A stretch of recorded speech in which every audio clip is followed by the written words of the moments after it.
and like Mugabe doing in the Zimbabwe, but we got to clean Africa out. And so basically, I have no problem at this point with China and Asian countries being in Africa, but I have a problem with the Arabs coming down in Africa. They need to get the hell out because they ain't nothing but colonial imperialist forces too. And I think Gaddafi was right. They had no business in Africa, and Africa is for the Africans, and that's why the murder of Gaddafi is a tragedy. It's the worst, like Lumumba, like King, like Nat Turner, and all other people, and that's why that's one reason I think that the name Obama stank. And so anyway, Sana, who was particularly keen on wanting people from Atlanta to be aware of a major project that we're doing here. We're in the process of trying to start a credit union for Pan-African, and it's called Appeal, and I want him to say something. Also, let me mention too, I just got an invite from Chokwe Lumumba's, you know, he's the mayor of Jackson now.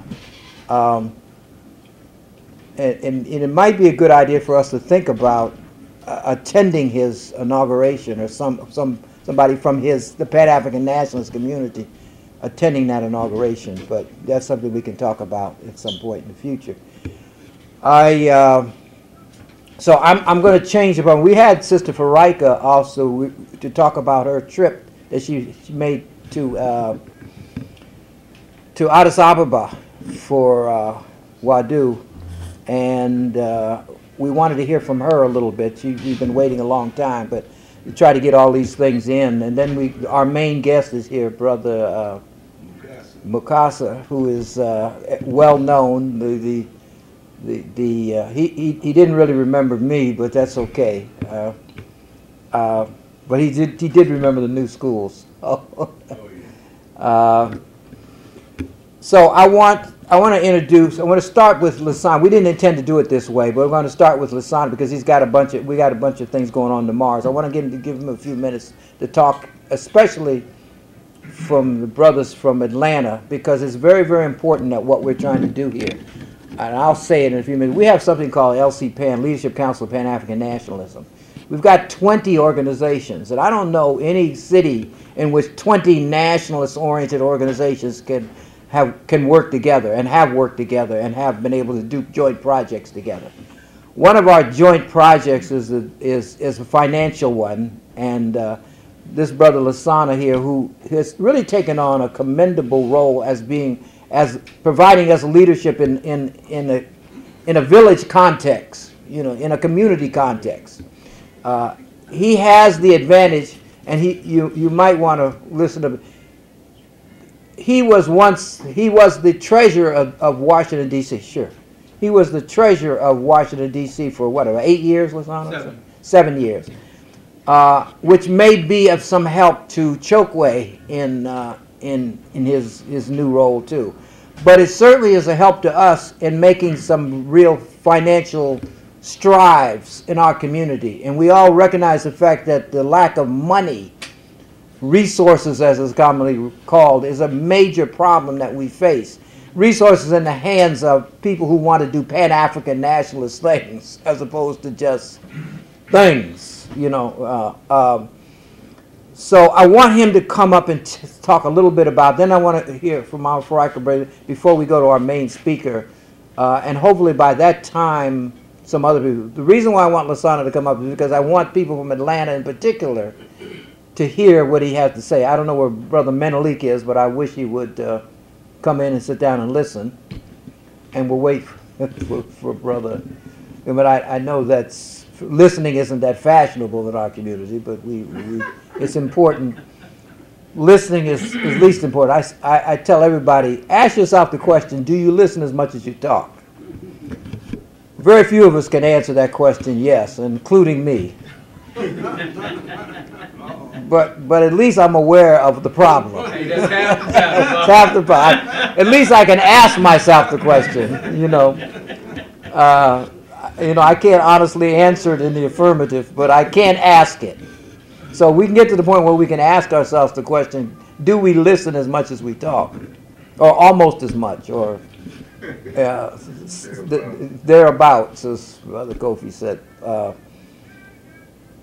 But so I would really much like to see Brother Menelik in the room and listening to Brother Lasana, if I could. I know that's not proper for somebody to standardize and ask somebody to go, but as you say, this is an African place. We're going to do. There we go. I was calling for you, brother, because I wanted Brother Menelik in particular to hear what Brother Lasana is. Brother Menelik, Lasana is the facilitator for something called LC PAN here, which is a coalition of, as you're aware of it. He's also was the treasurer of this city of Washington, D.C. for 7 years. And we're in the process of starting a credit union under his leadership. Understand? Right. And we would like the people of Atlanta to participate, and we would like him. So I'm going to ask him to come up first, because he's been waiting a long time, and his role is critical to this community. So Brother Lasana, please come on. Then I'm going to ask Mama Faraika to say a few words about the trip. Then we're going to bring the main speaker on board. So Baba Lasana, take over, please.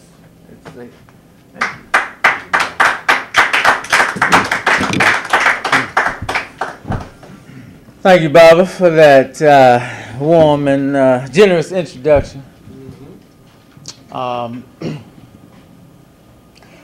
I think it was really good the way you framed that. LC PAN, Leadership Council for Pan-African Nationalism, is a coalition, Pan-Africanist organizations here in the D.C. metropolitan area, which, as Baba Lumumba said or alluded to, is in and of itself, that is somewhat of a groundbreaking thing, to have a coalition or alliance of the various organizations that are all working towards Pan-Africanism with their various different, areas of focus, to come together and recognize that we can be more effective and more powerful when we practice unity, when we practice what we preach, and practice unity and put that into a real concrete structure in terms of this coalition. And that is demonstrated by what we have done already with LC PAN. The two concrete things that have come out of LC PAN thus far is, one, a new Council of Elders for the D.C. metropolitan area, this community, our community here. In February, we had an induction ceremony where we inducted 16 elders into our new Council of Elders. And it has begun to function, is meeting regularly and developing its program and its agenda to be a real solid institution in our community, where we can harness the value of the wisdom of our elders for the benefit of helping to guide our community here. The other concrete thing that has come out of LC PAN is Appeal. Appeal is a new nonprofit organization that has the mission to organize and strategically utilize the vast resources of people of African descent, locally, nationally, and globally, to facilitate economic empowerment and educational enrichment, to produce strong, self-sufficient, and prosperous communities. So what does that mean in practice? Basically, we have there are 4 prongs to our organization. Financial literacy. We know our people need education on financial matters and how to deal with money, how to handle money. It's often something that we shy away from. We don't want too much to do with. We know that that's part of the capitalist system that we function in, and we don't know a whole lot about it, so but we have to deal with it one way or another. So we want to educate about that. So we got a financial literacy workshop series. Historical and cultural literacy. Well, everybody in this room knows that most of our people suffer from the miseducation that we all have suffered from. We don't have nowhere near the proper orientation of our history and culture, or world history and culture. And so we thought it was appropriate to name that initiative Historical and Cultural Literacy, similar to how people talk about financial literacy, to signify that most of us are not literate in our history and culture, and we need to change that. So actually, the first workshop in our in our historical and cultural literacy division or workshop series is tomorrow morning, featuring renowned historian, our own brother Tony Browder, presenting a workshop titled African/Black History and Culture, Step 1, at Thurgood Marshall Center, 10 a.m. tomorrow morning. So we're excited about that. The third aspect is a think tank. We created a think tank so that we can, a lot of us, we know and we've been studying and living a lot of these problems and issues faced by our people, but we want to approach it with some serious analysis. We know there's a lot of analysis that's out here already. We don't have to reinvent the wheel on analyzing these issues, but there are some things that we want to speak to from our perspective as a PO, as a new Pan-Africanist organization, with some seasoned folks in it that have really, studied and know a lot about these issues. We want to take positions and write position papers on these various issues that affect us as a people, such as, for example, we're going to do a position paper on the utilization of the mineral resources of the African continent. To what extent are they or are they not being utilized for the benefit of African people? We can speak generally and we see what's going on. We know the answer to that in general, but let's analyze that so we can be clear about what some of the solutions are. And finally, we're creating a credit union. We're creating a financial institution, a full-service financial institution, to be able to address these issues by pulling resources, pulling our money together. Because the bottom line is, we can talk a lot and philosophize and all of that about the problems and what needs to happen, but until we're able to put some resources together, some money together to make some real power moves, we're just talking. Marcus Garvey, one of his, and all that he did, and the great things that he did, one of the things that was kind of on his agenda to do was to start a bank. And that didn't end up happening, and we know how his movement got derailed, but, we need to pick up that baton and run with it. And with all the resources that we have at our disposal today, we can multiply and magnify that. And, we've got people who are skilled, who can do that, and I'm fortunate enough to be one that has, been trained in the field of finance and had the experience of being DC treasurer and managing, billions of dollars and $100 million bond transactions and all that. So, we know how to function in that arena. So, we can do this. But in order to do it, we need, it's going to take it's not a small effort, it's a large effort. It's a massive effort that we need. And we need our people to get on board. We need at least 3,000 members of our organization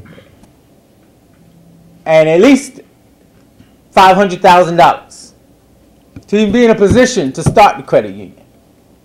Okay? Those are real numbers that we got to hit.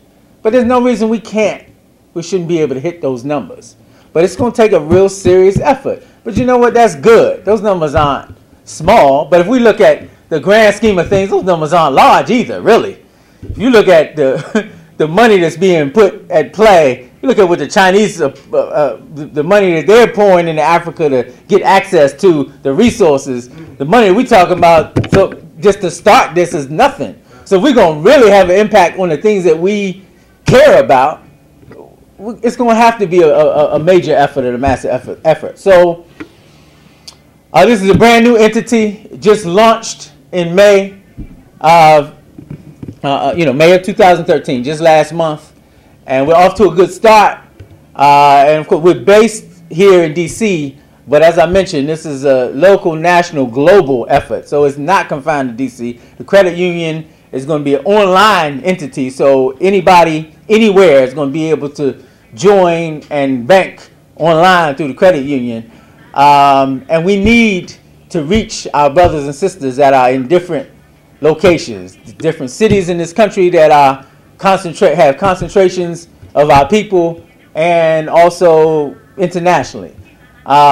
So with you brothers being here from Atlanta, honestly, we're taking every opportunity to push this and pitch this and say, hey, we need folks to get on board. It's time to, you know, we can pull out the cliches, put up or shut up, put your money where your mouth is, but all of them are applicable. You know, we talk a lot. We do a lot of analyzing and lamenting our problems, but here's a real live solution that we need to get on board and support. Membership is not difficult and not too taxing, and we intentionally made it that way. Basic membership is $50 for annual membership dues, and there's 2 other $50 pieces to total $150 that we ask for each new member. The other 2 $50 pieces support the credit union. One is a contribution to the credit union startup cost fund. It's going to be necessary to demonstrate the viability and to you know, buy the basic equipment needed to start a credit union. And number 2 is an advance deposit in what will be your credit union account. We get that money on hand in advance. We can demonstrate that yes, we already got people on board. So this agency that we have to apply to get our credit union charter, you know, our stuff looks good. We already got people on board. So this is what we need, and again, for the brothers here from Atlanta, again, welcome. And we really need to connect with you and your community in Atlanta. This has to be an effort that extends way beyond the DC community, and so we want to follow up with you and figure out how can we reach out to your people in the community in Atlanta. We know Atlanta has a strong community. And you know, that includes us. You know, we can come down there if you can help organize an event where we can come and present, or whatever it takes. Our website is functional. People can go on the website and get all the information they need. But the bottom line is we need members, and we want to get you all on board, and we want you to encourage your family, your friends, your community, your associates to get on board with Appeal. Our slogan for Appeal is "It's about empowerment." That's the bottom line. It's about empowerment. A lot of us been working towards our empowerment for a lot of years, and we're here with this concrete new venture, Appeal, to take that effort to the next level. So with that, I'm going to move out the way. Can I ask a question? Yes, sir. You said you need 3,000 people to Yes, start sir. this? Short answer, quick answer. Our goal is that by the end of this year, we will have generated that 3,000 members to be able to move forward with the credit union project. All right. Yes, sir. You also have reached out tonight to North Carolina. Ah, I'm coming from Durham, North Carolina. great. The Raleigh-Durham Chapel Hill area. All right. You know Brother Darrell Stover down there? Yes, I'm the chief elder of Wadu in North Carolina. Ah, beautiful. So, So I thank you for your time and attention.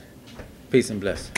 All right. Okay, all right. Now you see why I thought it was very important to get him to stay. This is a very, very serious effort, and Lasana's a very serious brother. So, also, let me say, we want to go now to Sister Farika, who is a member of WADU and also has just came back from Addis Ababa. Our connections with WADU needs to be, that's another group that we need to work closely with. You need to be completely aware of what LC PAN is doing and what we're doing in Appeal and what you all are trying to accomplish too, and through Sister Farika. Also, Sister Farika and myself will probably be the chairs of the Council of Elders. It turns out that we're both, I turn out to be the oldest male. Don't ask me how I got to be that old, you know. What you're supposed to say is, but brother, you don't look that old, you know what I mean? You don't look that old. Yeah, exactly. That's what I'm trying. But anyway, we ended up being, and so we're going to end up probably being the chairs of the council. Another brother here, Kopi Tyus, is a member.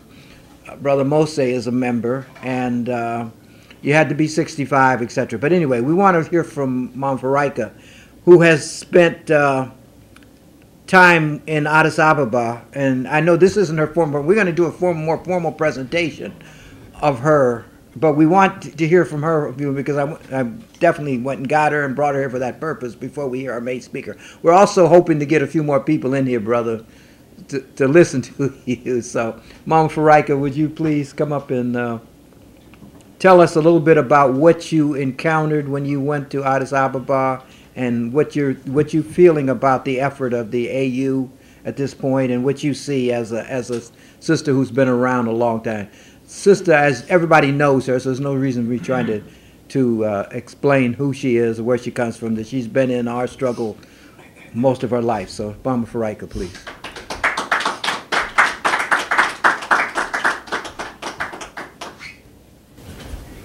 Well, greetings. I'm extremely tired, but I'll try to do something. I went to Addis first in January of this year. That was supposed to be the opening of the summit. So, and preparation for the anniversary in May. I actually spent 6 weeks in Addis then, getting to know Ethiopia, seeing how really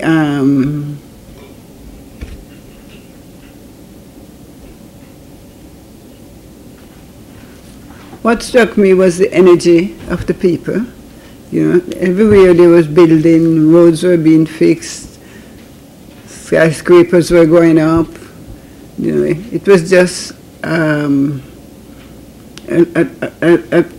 very vital and very hopeful and very forward looking. That's what I saw was going on. I attended a session that they held to make suggestions to the summit. We're interested enough, one of the speakers was saying, okay, we have always been resisting, we've always been protesting, but now it's the time for us to start envisioning. What do we want for the future? Not only looking back, not only protesting, but now start to really plan and map a strategy for the next 50 years. I also attended a press conference given by the AU, where the AU was trying to impress on journalists that they are not only to write negative things about Africa, because Africa has still has a negative public relation face, but to see what is positive, what is going on, and write about it. Well, some of the journalists were resisting because they thought that was not being impartial and that maybe the AU was trying to make them into public relations people for the AU. So I actually spoke to the journalists and pointed out to them that, in fact, when they think they were being impartial, they were not. They were actually being used as propaganda tools for the system. And I'm trained as a journalist, and at the time when they were training me, they didn't know that I would show the type of consciousness that developed in me. So I was trained in propaganda techniques. And so I was able to point out how sometimes they are propagandizing and not realizing that they are propagandizing. So, you know, little things like saying somebody is openly talking to someone, you immediately think that they've been talking in secret all the time. So, you know, things like referring to Elizabeth of England all the time as the Queen. You feel that there's no other queen but she. So you're propagandizing. So they took to it, you know, fairly well. They hadn't thought of that. And I quoted Marcus Garvey, who said, Europe has always been able to out-propagandize Africa. So it's a propaganda war. Marcus Garvey knew it. That's why everywhere he went, he started a paper. So that went over fairly well. I had met someone from the AU, a worker, last year when I visited South Africa for the Global Diaspora Summit. And she had given me her email and phone number and said if I came to Addis, I was to call her. So I did. During the summit, she was rather busy, but after the summit, she invited me to the AU. So now I had the opportunity of getting to know the AU from the workers' point of view, not especially presidents and people of high profiles, because she was a translator. We ate in the cafeteria. When I went to the cafeteria, I realized that I saw the AU on display and realized that the workers were, in fact, like the AU. They were from all over Africa. And so I was able to see and talk and intermingle with some of workers from different corners. And she always introduced me as being from the diaspora. And then they would say, the diaspora. And I really got a feeling of how far away the diaspora was by the way they, reacted. But you get the feeling of the diaspora meaning, oh, those were the ones that were scattered centuries ago. And they've actually wandered back into Africa, sort of. There was a lot of interest. Whereas if I had said if I was from the United States or from Jamaica, that it wouldn't have hit. So that was very clever of her to do that. And of course, she showed me how to shop in Addis, the different levels of the markets. And also, I found that they were doing a thriving business with different Rastafari symbols. They were selling T-shirts, bags, da. I even went to the church that Haile Selassie attended, and it's like, oh, you had to give a donation to get into the church.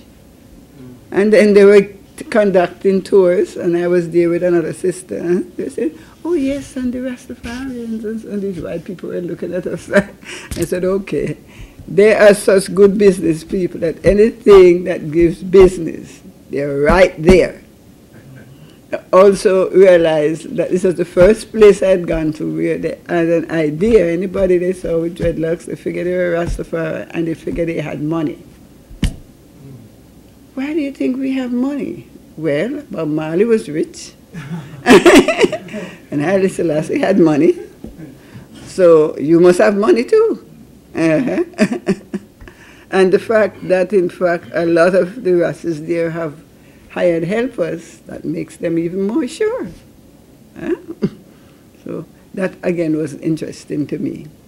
I am actually a sickle cell trait carrier, so I have challenges with altitude, and Addis is over 8,000 feet high. So that's one of the things that influenced me to stay longer, because I really wasn't prepared for the altitude. It took me some time to acclimatize myself. The new office that the Chinese have built is rather very splendid, and it's like on a hill. So it was quite challenging for me to walk from the gate up to that hill. I would have to kind of take it halfway and rest and go up again. I understand that they furnished it, everything. All the AU had to do was pick up the keys. Wow. I mean, it's really splendid. Hopefully in the future I'll be able to show you some pictures and so of it, and of our tour. Well, the sessions that we were supposed to get in didn't really happen.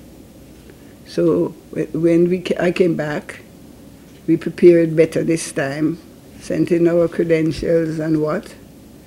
Met with Jimmy Adisa while I was there, by the way. He's the head of the civil society, so the diaspora, and also the ECOSAC. When I went back in May, I went directly now to attend the celebrations for the 50th anniversary of the founding of the OAU/AU, and the year of Pan-Africanism and the African Renaissance that the AU has declared.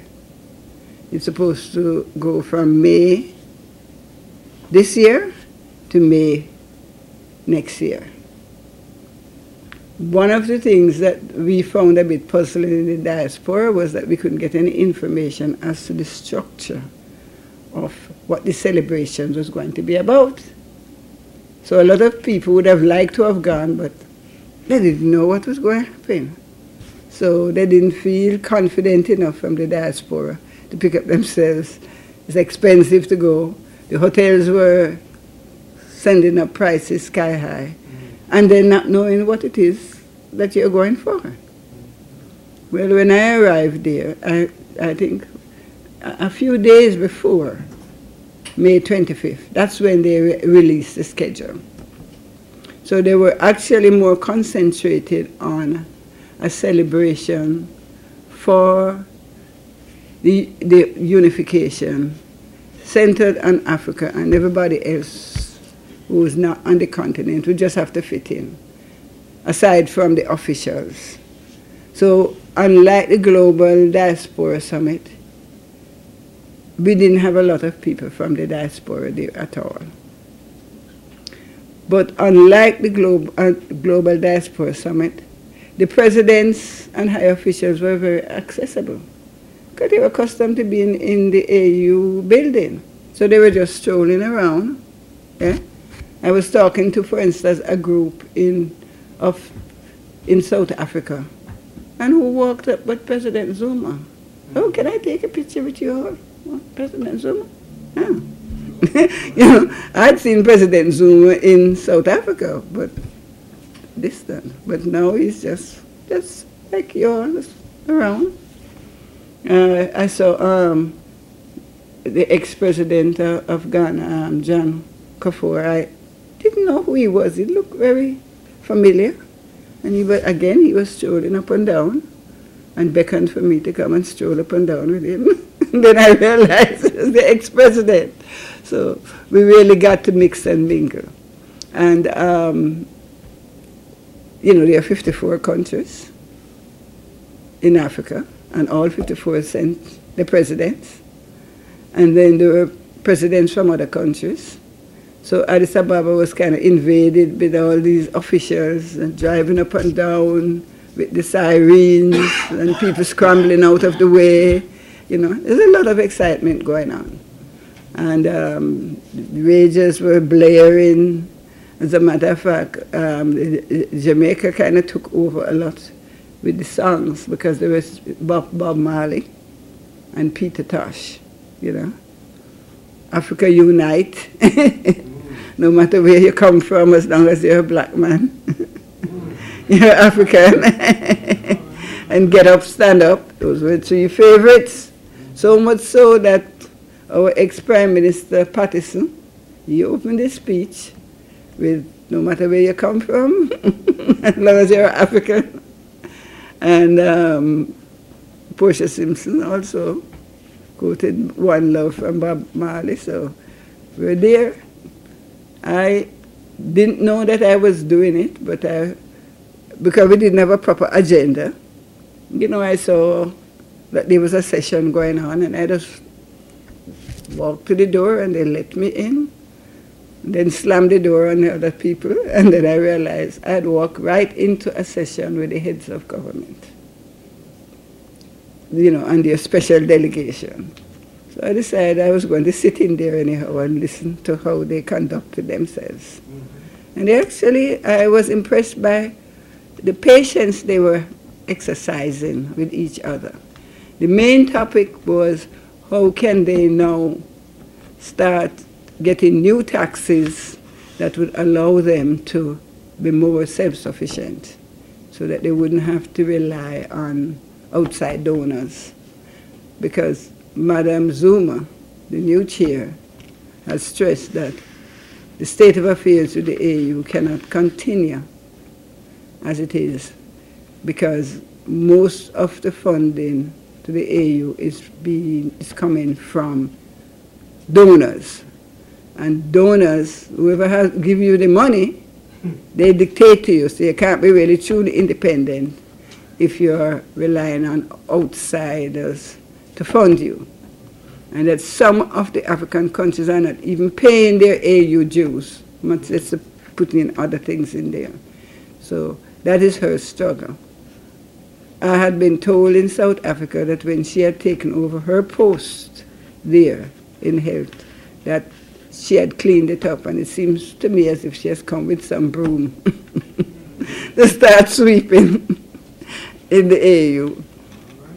I felt that heartened because the AU, I don't think they have been doing that so much in the past of focusing, but because of the celebrations, it has brought them to mind now to be analyzing what have they done in the past 50 years and what should they do in the next 50 years.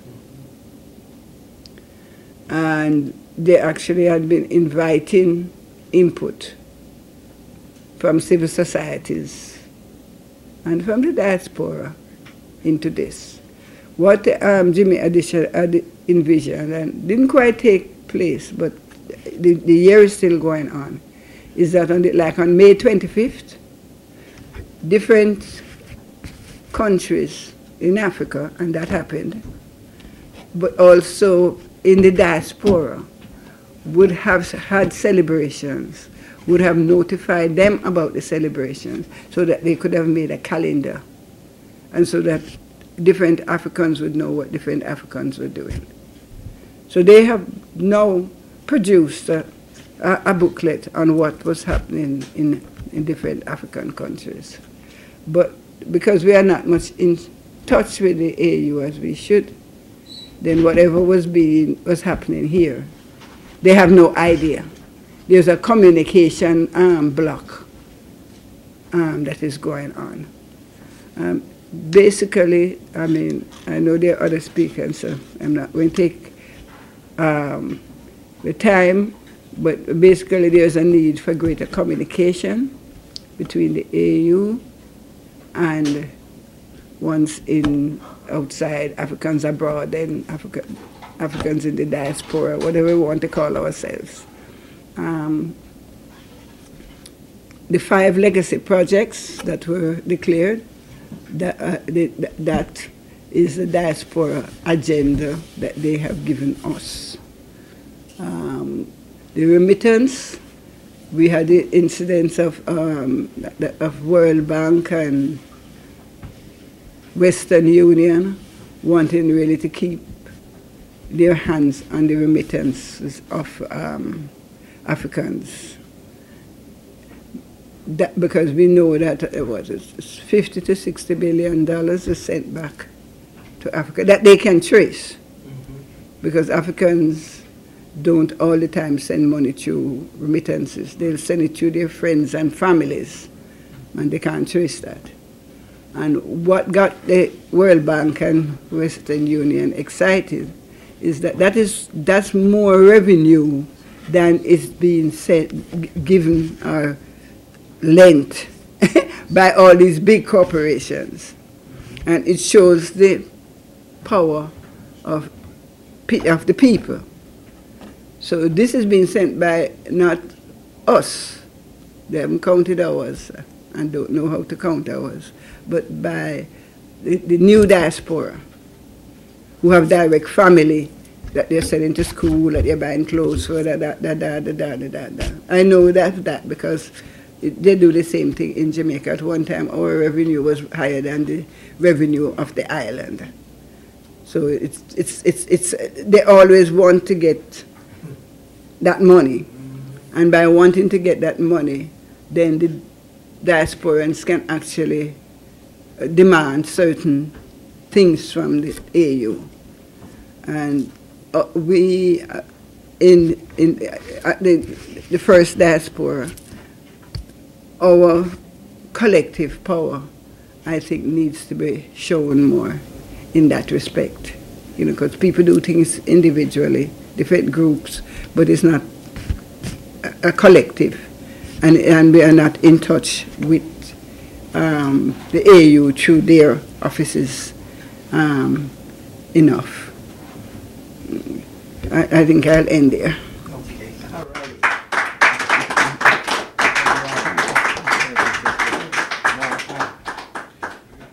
Able hands, able hands. There really is a connection. Everybody can see the connection between what's been said, between what Lasana said and what Sister said. It's very clear what the connection is now. I'm not here to preach the obvious, but the connection is quite clear. Now we're going to come to our main speaker, but we got to make these things real. It's really our job, our responsibility to connecting in ways that are fundamental to our foundational, the issue of resources, the issue of what the sister talked about when you went to Addis Ababa, and when the power of the diaspora, if you will, or those people who were even the recent, as well as the whole,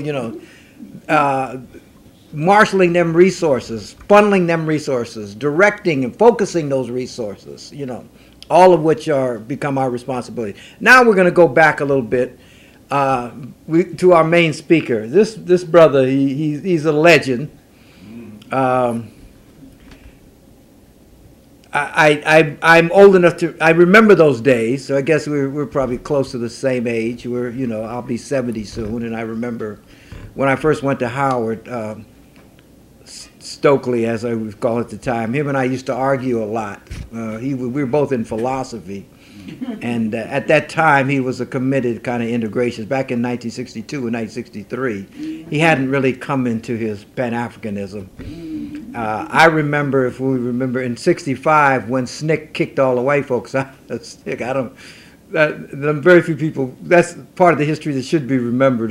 But this kind of thing, this yo-yo, so to speak, from integration to Pan-Africanism, and nobody represents that more than the brother who we're about to hear from, who is given the honor of being the creator of one of our most powerful terms, that is Black Power.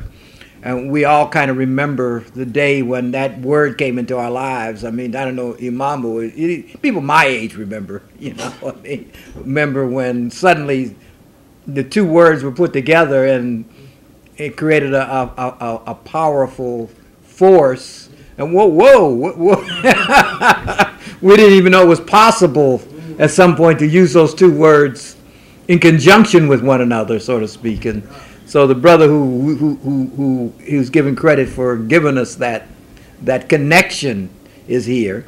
The room should be filled, but there's obviously a number of reasons, including the storm and starting 2 hours late and blah, blah, blah. But, but the process of going on, the process of connecting his generation with all the generations, with Mama Farika's generation, that process of consolidating a Pan-Africanist movement, I thought, we're the only people who have an answer to our people, The other answer provided by the other side is the abolition, is the destruction of our people. It is to eliminate our culture, eliminate our identity, eliminate the distinction, eliminate those things which make us great. We're the only people with an answer. But our answer has to have a foundational and a connected point. It can't be an abstract answer. It can't. And this brother I credit with helping us build that done. That term was of monumental importance to us, and he should be honored. One day you'll say that, like when I can say I talked to Brother Malcolm, I went to hear Brother Malcolm speak. I can say that, and people are impressed with that. Say, oh, you did you? One day you'll say, Brother Willie Ricks, I heard him speak. He came. It was at a Moja house when he came and spoke. This is the brother. He said, oh, it's that kind of importance, if you will. So let me have the brother to come on up, and he's come a long way, and we're glad to see him in the house. We could be a long explanation about what this place is and what we're doing, but you heard some of that, so you have some idea.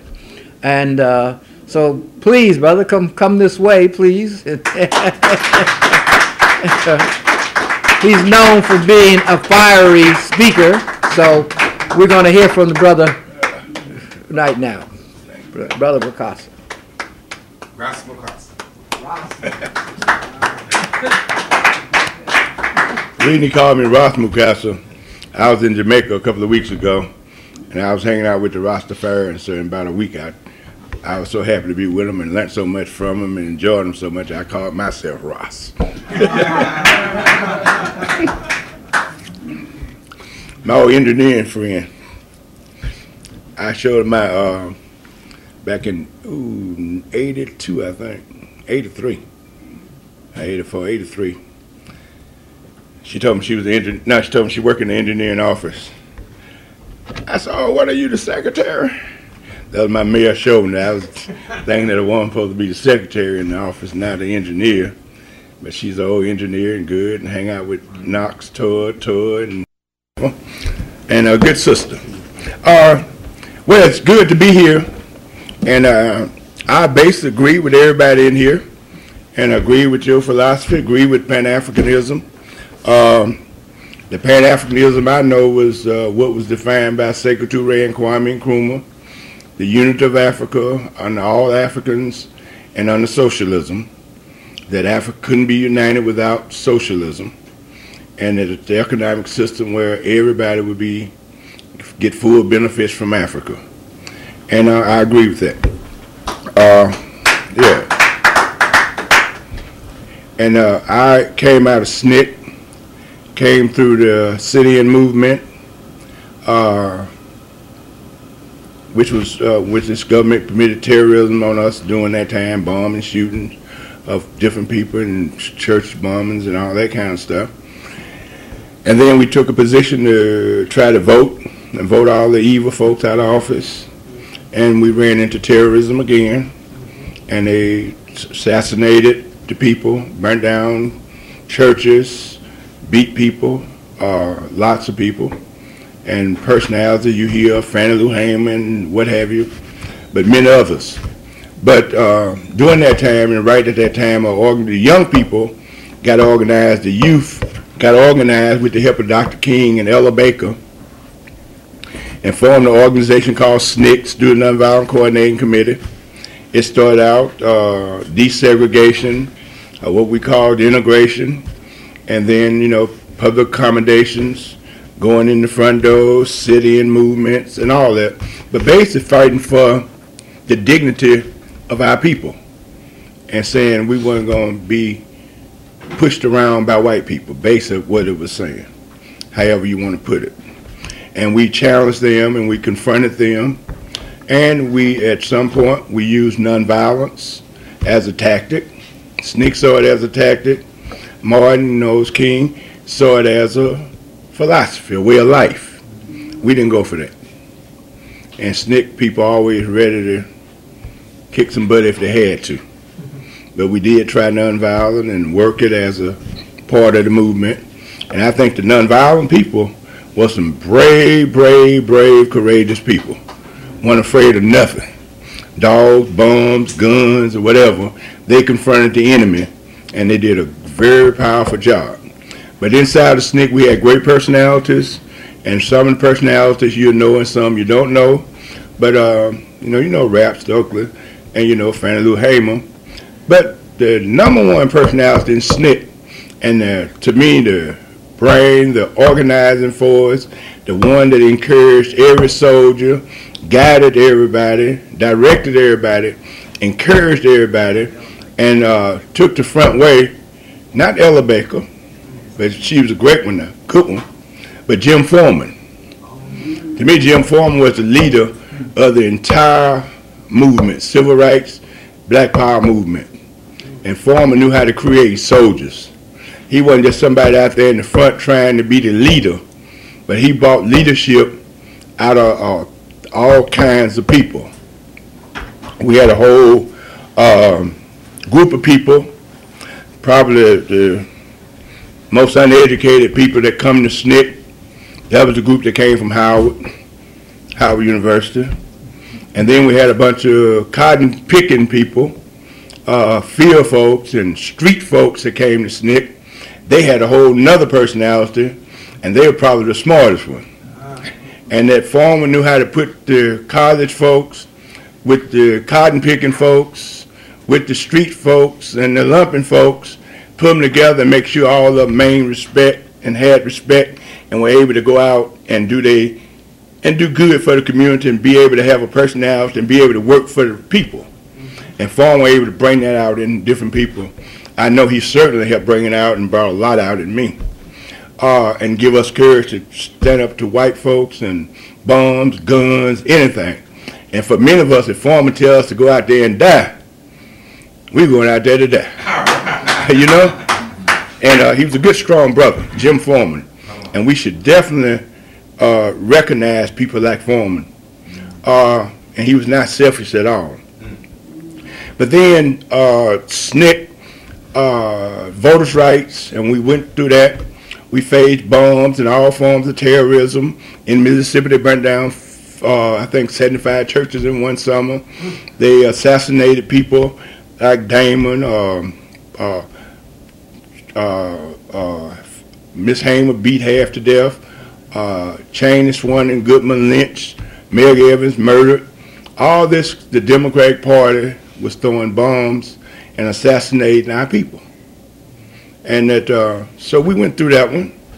And after going through a whole lot of terrorism and all that, and just seeing that America was rotten to the core, challenging the Democratic Party, challenging America, and saw that even though they passed a civil rights bill, a voters' rights bill, all that was nothing but some paper rattling, hypocritical, racist, capitalist, imperialist, maneuvering us around. And we got nothing out of it. Nothing. Even though we forced anyway, all that happened. And by 1965, after the voters' rights and fighting in the streets and a lot of beating and all that kind of thing, Sncc, we went into Lowndes County, Alabama, and that's where we formed the Black Panther Party, which was a symbol first as Panther as for a party called the Lowndes County Freedom Organization, but we immediately went in there with guns, because this was a county that was known like South Africa for killing, murder, and terrorism on African people. 89% Africans, but I think they had 3-4 registered voters, and we were using voter registration like we used the sit-in movement to talk about the problems that the people in the cities had. All those kinds of things came up. When you sit down, people start saying, well, the maids are being messed over. Then we're getting beat up in the courthouse. Ain't no justice. The judges are doing us wrong. We work next to white people and can't make the same thing white people make. They don't pave our streets. And all kind of things start coming up. We add to saying we're going in the front door. So every struggle and issue and things that we were going through, people were bringing that, landing on the table. So that opened up those doors to add a lot of other things to the struggle and make a struggle out of it. And the voters' right, they went and that opened the door for the people working in the cotton fields in the rural areas to come and say, we are slaves. We work as sharecroppers. We don't get paid. We're beat. We're lynched. We live in shacks. We don't have water. We don't have running water. We don't have toilets. We I mean, all kinds of things that happen. We basically live as slaves. We sharecrop, and at the end of the year, we owe our people that we work for. So all the kinds of things began to come out. So with voter registration, we weren't basically fighting to go vote.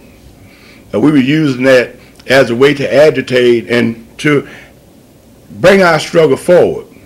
So now, in Lowndes County and all this, when we started voting, trying to vote, we did face terrorism, but we said we weren't going to take the bombings, the shooting, the killings, the assassination no more, unless we did some bombing and some shooting and some assassination too. So we started our own party which was the Lowndes County Freedom Organization, which we had to have a symbol like the Democratic Party, Republican Party, jackass donkey. We chose a panther. And we chose a panther. The white racists, the lowest ones, start saying they got that Black Panther. They the Black Panther Party.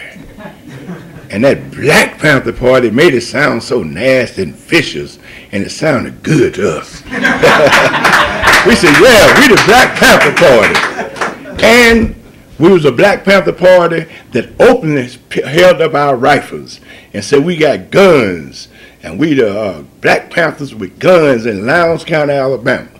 Non-violent folks inside the civil rights movement with guns. And we had just got beaten down on the Elmer Pelson Bridge, and Viola Luzo had just got killed in the county, assassinated by the FBI and the Ku Klux Klan riding together. And so we now with guns in Lowndes County.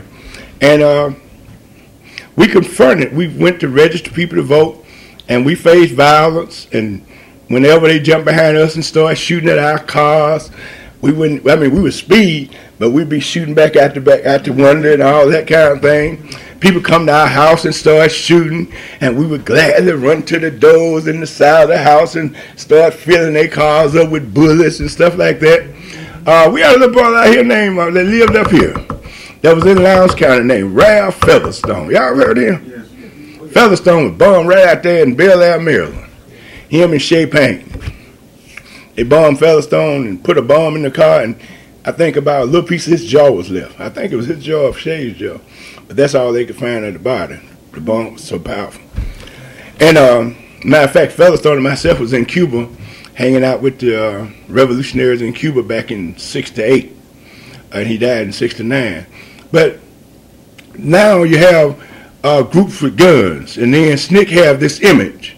And then other young people around the country began to say, we want to form one of them Panther parties. And we brought them into our office, gave them some youth to work with, let them use our, we call them memograph machines to do things. And we helped put them out there. Now, I want to go back and say this about SNCC. SNCC was an organization that went to the South. It didn't see itself as leaders. It saw ourselves as going to be technical assistants in any community we went in. So when we went to any community, went to Albany, we immediately went in there and got people together and formed what we call the Albany movement. And we let them create their president, their leadership, all that, and we would serve it. And then to help serve it, we would go out and organize the youth, the children, and bring them in and create the Albany youth movement. And we would help guide them and get them tech and bring out the leadership in them. Our job was to bring the leadership out in people and make them so intelligent or even revolutionary, probably wasn't using that word at that time, but revolutionary, Foreman probably was, but revolutionaries that we would put ourselves out of a job. Otherwise, we wouldn't stay there and say, we your leader. Well, Dr. King and his organization, they saw themselves as leaders, the leaders. Martin, they used to say Martin was the leader. SNCC would never go for that. When Martin walked in the room and the mass meeting, we have a big mass meeting, we organized the people. And like in Albany, we created a movement so strong, and they ended up putting hundreds of people in jail, but the movement got so strong that the people said, now we need more attention. So they called Dr. King in. And even though SNCC had organized, they called Dr. King in. Now Dr. King come and bring a whole lot of attention to it. And that the people respect and love Dr. King, but they respect and love SNCC even as much. So when Dr. King come in, they all stand the leader is here. And everybody stand, and we be on the stage with Martin, but SNCC people never would stand. We just saw Martin as one of us. And that so, but every town SNCC went to, it started an organization. So everywhere in Mississippi, we started a state organization, the Mississippi Freedom Democratic Party. And Miss Fannie Lou Hamer and a whole lot of people. but Fannie Lou Hamer was a name you probably would know. But there was a lot of other people, just as wise, just as smart, did just as much, just as good, that you never hear about, and they didn't care about their name being nowhere, but they served, and many of them even gave their lives.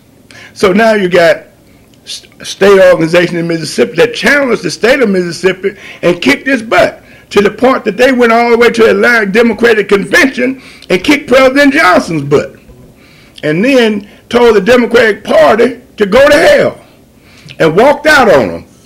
And then Malcolm defined it for us by saying, we're not Democrats, we're not Republicans, and we're not Americans.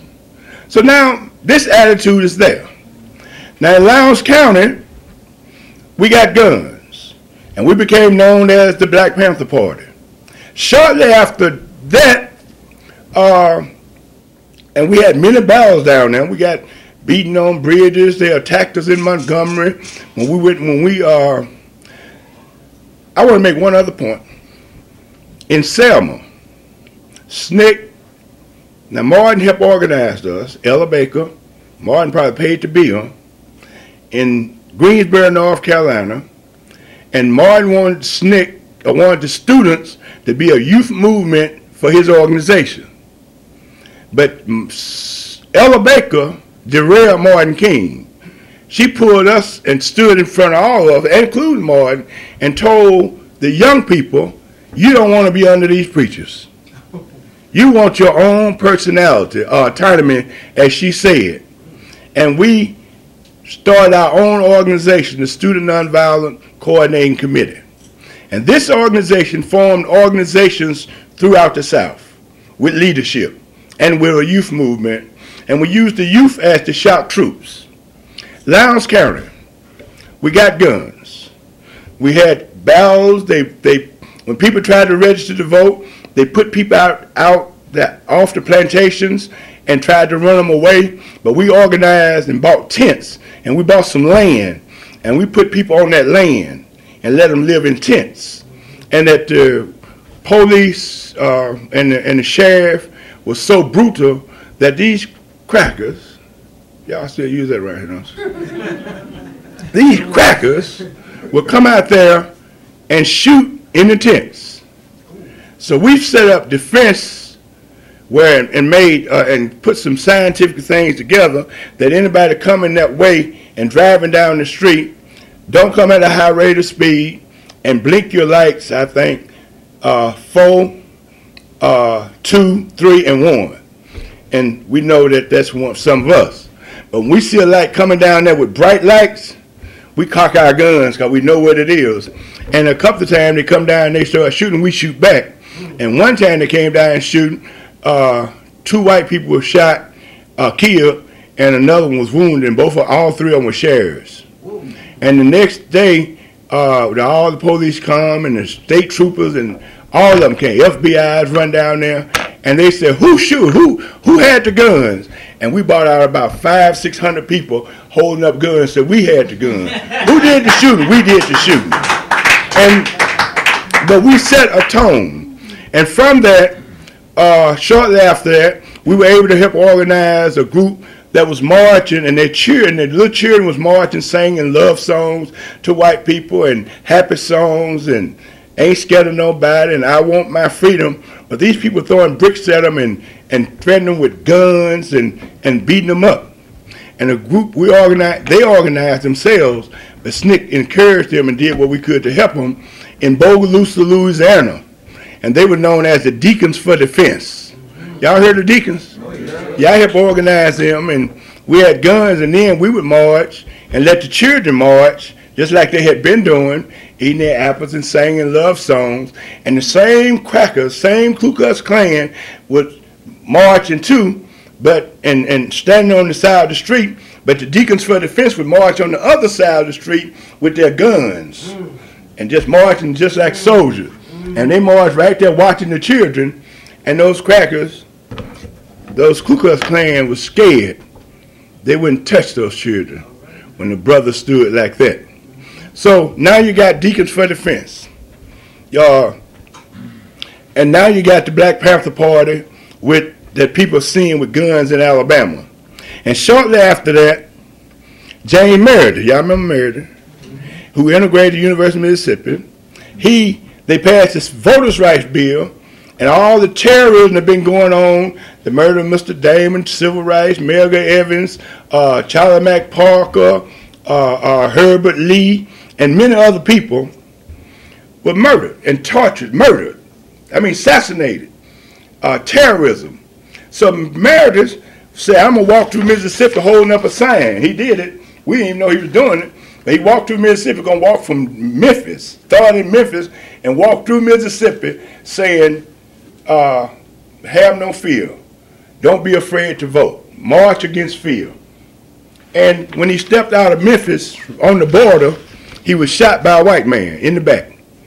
And then right immediately after that, Martin, Stokely, Kwame Ture, McKissick, y'all remember Floyd McKissick? Oh, yeah. McKissick, Whitney Young, Roy Wilkins, Deacons for Defense, we all met in the Lorraine Motel and said, we got to carry this march on. We can't let them do this. We got to carry it on.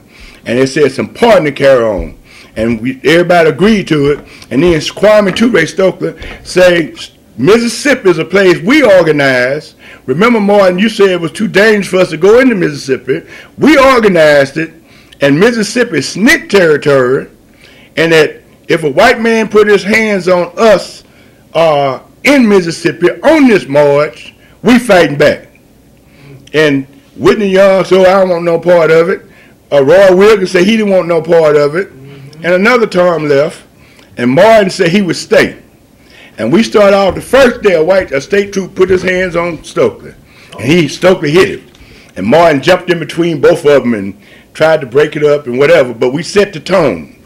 And went through Mississippi, we were being militant and whatever. But when we got to Greenwood, Martin King and Stokely got beat up and put in jail because we was trying to put up a tent. And when they got beat up and put in jail, I had been going around with Miss Heyman into the working with the peasants, and we were stirring up as the march would go. My job was to go out in the country and just stir the people up and get them ready for the march to come through. And I would go out there in the night and just have rallies, and I was saying Black Power to them, and they were rallying behind it. And I came and told Kwame that they were going wild with Black Power, and he wasn't quite ready for it. He said, no, man. I said, yeah, man. And then when they beat him up and Martin up in Greenwood, and Stokely them got out of jail, and about 3,000-4,000 people came out supporting them, and Stokely them got up and started speaking, and I'm saying, we can go on Black Power. And Stokely started speaking, so I ran up there and I just took the mic from Stokely and just started Black Power and talking about white people and talking about how they were crackers, how they were murderers, how they were rapists, how they was kidnappers, how they starving us to death, how they got bad school, whatever, how they don't pay us nothing. And we had Black Power, this wouldn't happen. And boy, people went crazy. Black Power, Black Power. And that set the tone for that march. And we went on that march and we started Black Power and Black Power. And Martin King was being totally neutralized. SNCC had it. And went through Mississippi. And then Ralph Featherstone again, Martin led a march in Philadelphia. That's where Cheney, Swan, and Goodwin was murdered by Sheriff Rainey. Martin led a march there. And when he led a march, a white man in a pickup truck ran right into the march and ran over children, people under the truck. So people started fighting these crackers, fighting. And they had to get Martin King out because it just got uncontrollable. And then that night, Featherstone was there. That night, the white people, the Klan or whoever they were, sheriff, police, they came down in our neighborhood to terrorize it. And they came in there shooting, and Featherstone then was waiting on them. And they shot up some white people. And then we got the word on the march. So that night, we would always be on the back of a truck. Dr. King, Stokely, all of us, we would speak. We would have the truck rolling with us in the march, and we would speak from the back of that truck. And that night, earlier that day, Martin King told me, he said, Ricks, tonight, I'm going to introduce you, and you introduce me. And I got on the truck thinking that was getting ready to happen, but the attitude had changed. When I got on the truck, I went back, got on the truck, and walked up there. "What's up, Martin?" And Martin shook my hand and snatched it back. He was angry. And then I walked over to Troy, and he had a dude always with him named Martin was nonviolent. But they had a brother named Big Lester, and Big Lester wasn't nonviolent. I walked over by Big Lester. Yeah. I walked over there by Big Lester. All of them standing up with an attitude. And they were the kind, King staff was the kind, when the boss got mad or Andy got mad, they got mad, you know. You know, we call them dummies, really. They didn't want no black power, too. So, you know, but anyway, they had an attitude. So, but I went on and made my talk. And when I spoke, I said what happened in Philadelphia. White folks came to shoot us up. We shot them back. That's black power. Everybody screamed, "Black power! Black power!" And Martin and Andy had pushed Martin to speak against black power because it was dominating. And Andy Young, who was a government agent then, and he's a government agent now. He's always been one, and that ain't no secret. And yes, and he kept putting Martin to the right. And Andy influenced, and Martin, when I spoke, Martin would get up and say, well, because I always talk about burning courthouse down and killing the sheriff, and well, what will it mean is killing with our votes. What he mean is not burn the courthouse, but burn it down with our votes. And Martin just kept doing that, you know. And that night he got up, and after I spoke, Martin said, how you say? Ain't nobody, no, we don't need, how you say? Ain't nobody gonna make me act like the Ku Klux Klan. Ain't nobody gonna make me act like George Wallace. We don't need no white power. We don't need no brown power. We don't need no yellow power. And we knew what he was coming at. And we was waiting on it. And we don't need no black power. And we had everybody, black power, right up in the mic, black power. And so that was a big split between SNCC and SCLC on this march. And then SNCC, as our attitude got stronger, we had white people on the march. Stoker told me, get the white folks off. We went out there and put them all off, told them to get out. Got our little group, and we just get one, you gotta go, gotta go, gotta go. And when y'all wanna go, boom, you going, let's go, let's go. So we cleaned the march out. It became a black march. And we went on up through Mississippi. When we got to Canton, Mississippi, it was hot. I mean hot. And we got to Canton, we were on top of it. It was so many people that we had to get on top of the truck, the hood of the truck, the top of the truck. We had a big old truck, and we was on top of the truck. Martin King, Floyd McKissick, Stokely, Hosea Williams. We were the one, because anyway, we were on top of the truck. And while we was on top of the truck, we looked up and we saw the state troopers surrounding the park. And they all had masks on, police. All of them had masks and guns sticking up. And right there we had to have, Martin and them had an emergency meeting. And they told me and Jose, said, Jose, Ricks, y'all come quick. Said, you can't get arrested. Said, because if we get killed or hurt, go to jail, we need people to mobilize. And you and Jose can do it. So y'all got to get off this truck now and back off. And when they attack us, y'all got to be the one to get us out of jail, mobilize, do the press, whatever. And that y'all going to take the leadership. And so they bombed the church. They bombed the whole crowd. I mean, they just bombed it. Till people were crawling, couldn't see, blind, crawling on the ground. Martin King fell off the truck. All of them fell off, really. And they were crawling, couldn't see. And so after they hit, Jose and I came back in. I came in and picked Stokely and Martin up and was taking them out. And but anyway, they attacked us. So now we're under attack in the violence, and we were saying different things. saying we need to kill these crackers, we need to do this.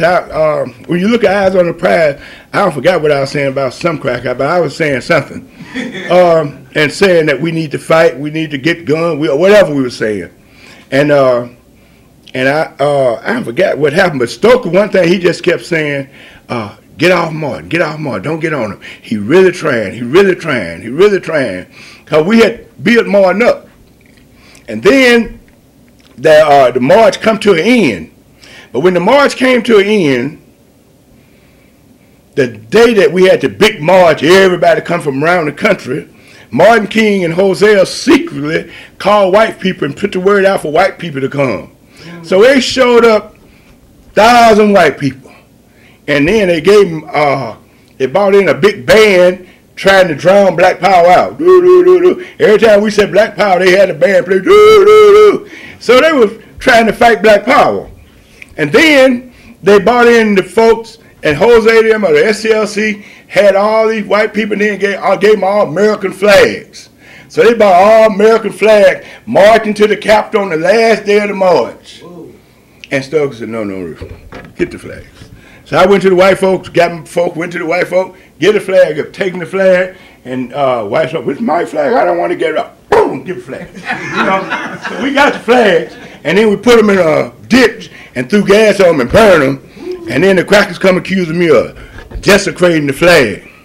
I didn't care what it said, because I didn't know what the word desecrating mean back then. But then, right after the march, Stoker was on NBC on Meet the Press or something in a debate with debate with Dr. King, McKissick, and Martin, and they were talking about Black Power, and that's when his personality, first show he did on Black Power, and his personality come here.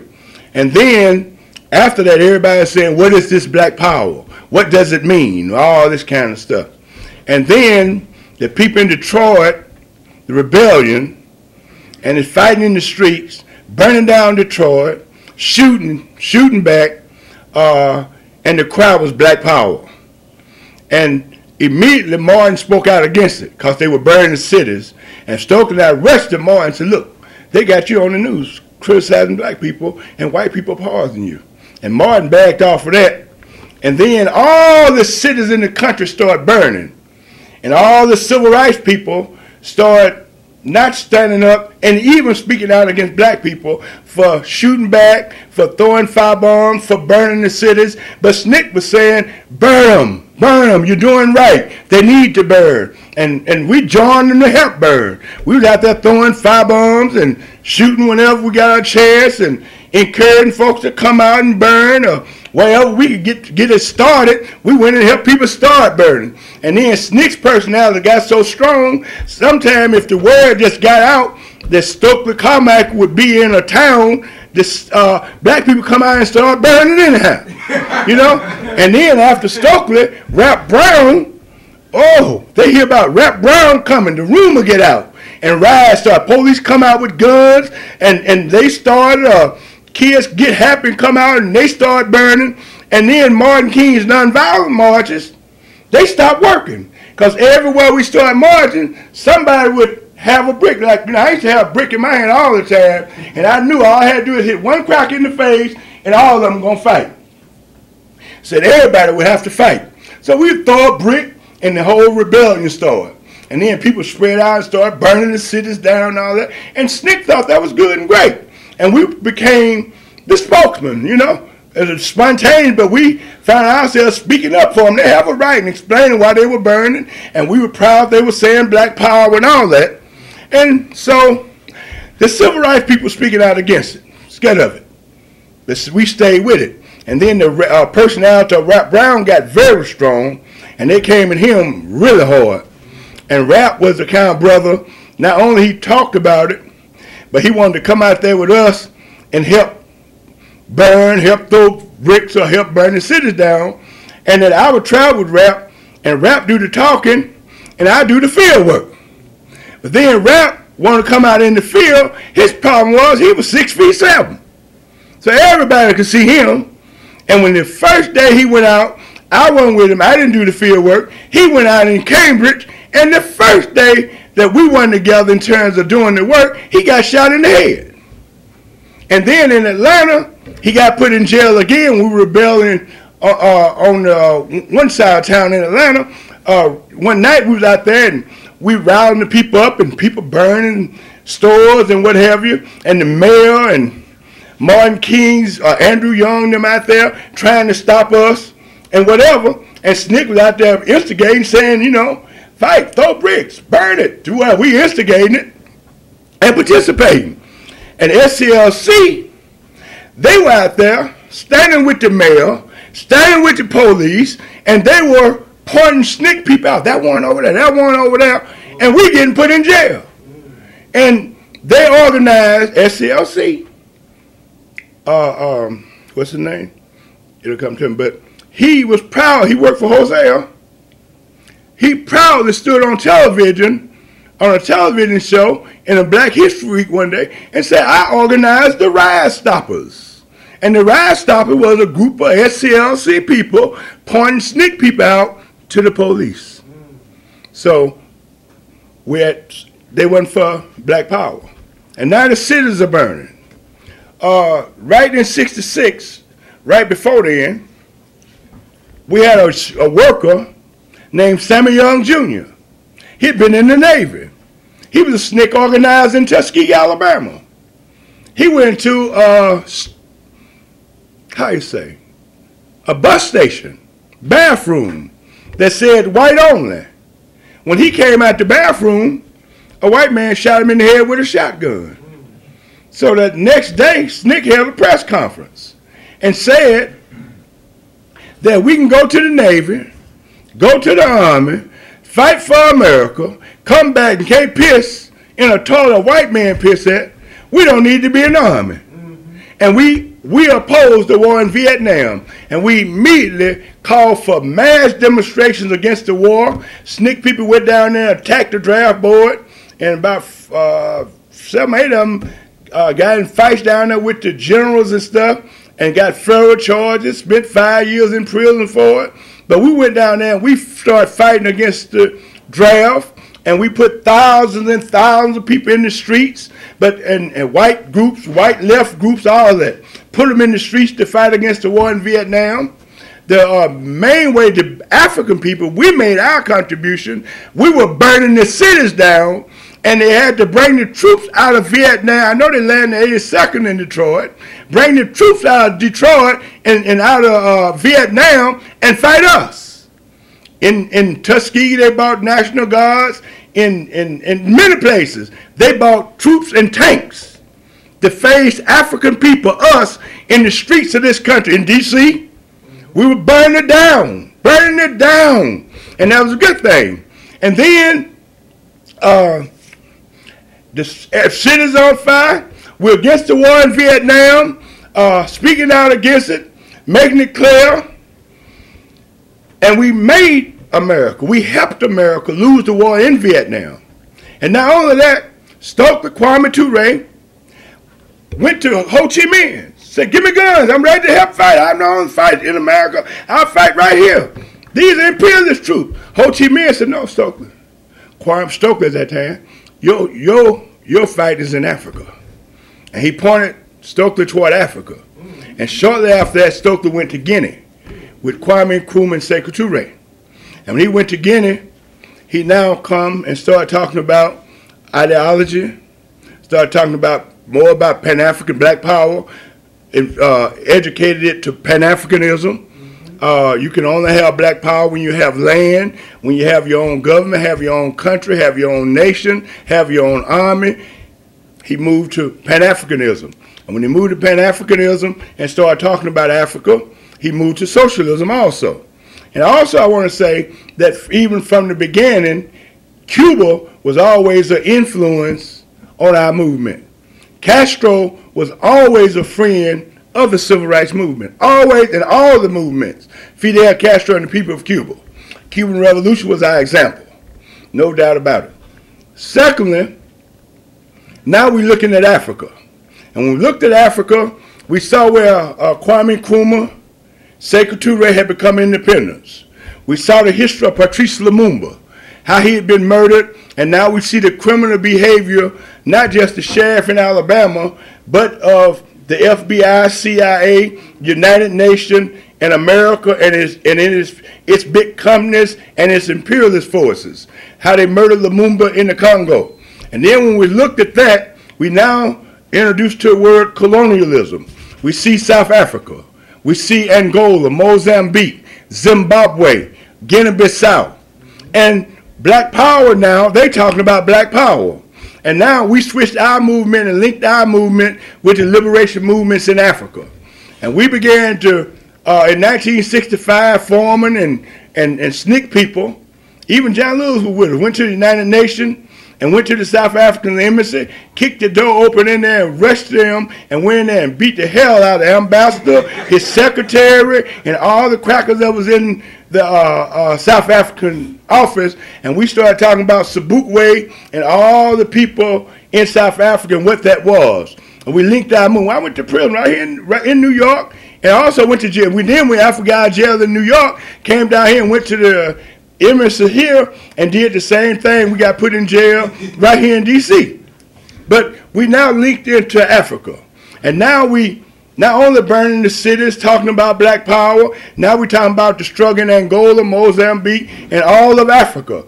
And we joining that movement and sending forces or whatever we had, money, propaganda, supporting the liberation movement, Samara Machel and Gusta Nato and Amilcar Cabral and all the freedom fighters.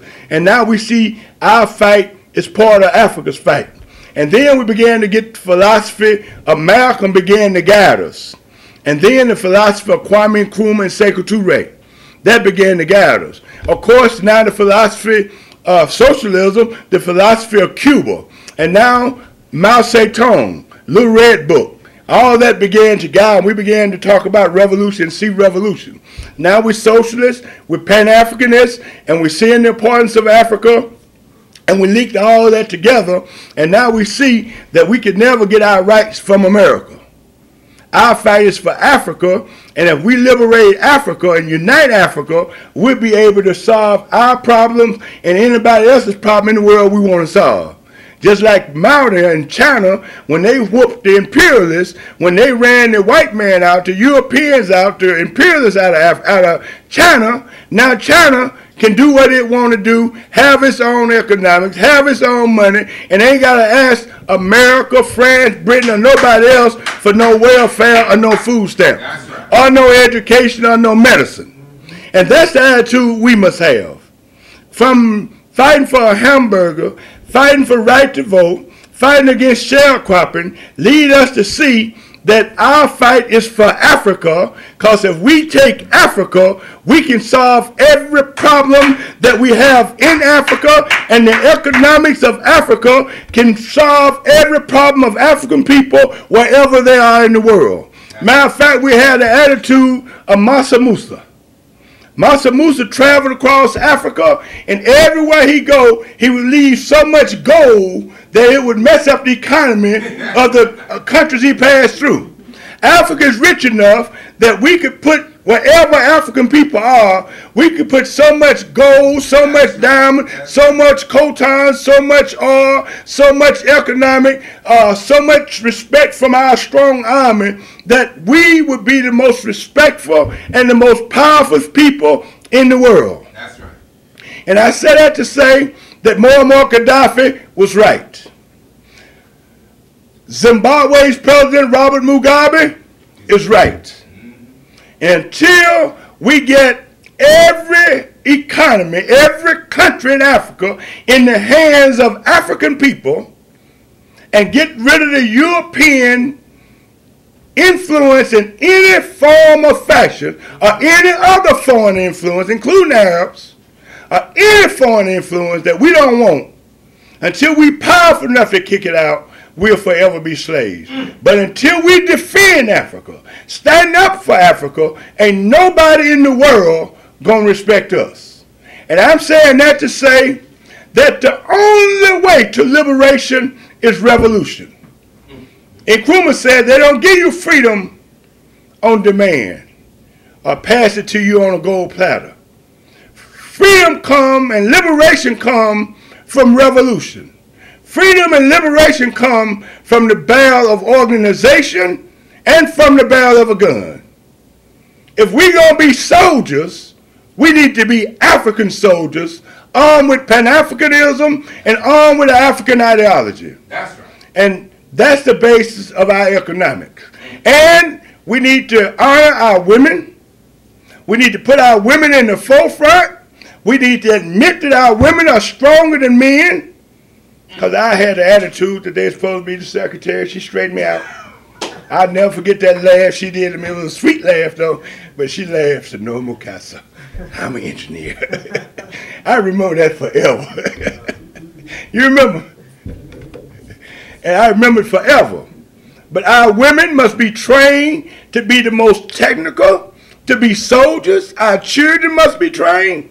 And our brother raised with me today. He said, a lot of these children going out here, and they send their children out to fight, and they get killed.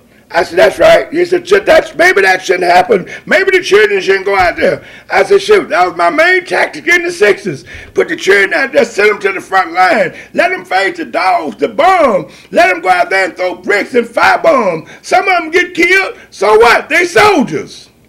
I've watched many children and preach the film after they get killed. They died fighting. All our children should die fighting. All y'all old folks should die fighting. None of us should be down natural left. Don't let cancer ease up on you. We should, die easy death like this. We should die fighting for Africa. We should die preaching for Africa. Our fight is for Africa. So everybody have to fight. Everybody have to organize. So I say that to say, I come through SNCC. We come to Pan-Africanism, and we see that Africa is the solution to our problem. Finally, I want to say we have nothing and no interest in the Republican or the Democratic Party. Obama is an agent of imperialism, and perhaps one of their most dangerous agents because he looks like you and he can fool you. The neo-colonialists look like us, but they are more vicious than their white colonial partners. And now the United States is building African armies and controlling African armies to fight against Africa and to fight for imperialism. Many African armies, most of them, I know with the exception of Zimbabwe and Eritrea, most of them are holding guns on their own people where imperialism and Zionism rape Africa. America, United States, has never been nothing but an international criminal to Africa. From the time it stole you, raped your land, and they've been raping it as our students and teach them math and sciences and make engineers and everything out of our children where they can nation build.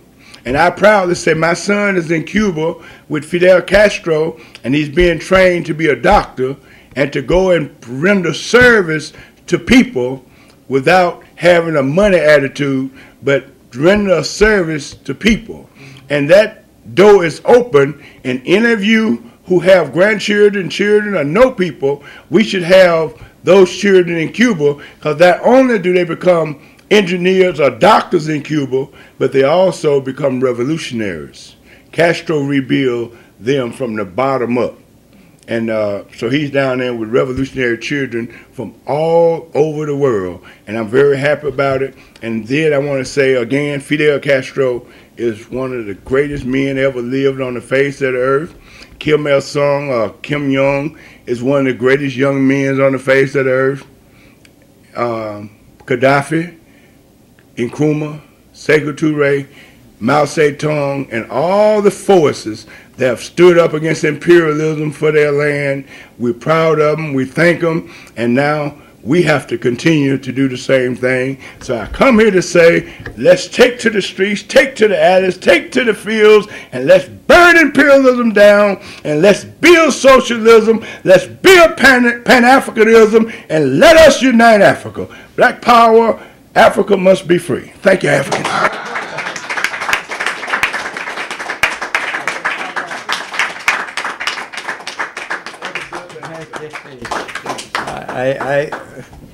It make me proud to be a child of the '60s, don't you? I haven't heard that much fire in a long time, quite frankly, and I'm sorry this room isn't filled up. It brings a lot of thoughts to me, having come out of California and that their relationship, but the history that the brother gave to us about what they did. Hearing it from somebody who was there is a lot different than reading it from a book. It's a lot different from me. It's to hear of his experiences. This is what happened. And these are the kind of things we've got to do more of. You know, I don't know how we can get you back, brother. And I don't know how. This conference that come on, I mean. Yeah, but we do need more learning about the connection between what went before us and where we are now and what we're going to, what our responsibilities are, and etc.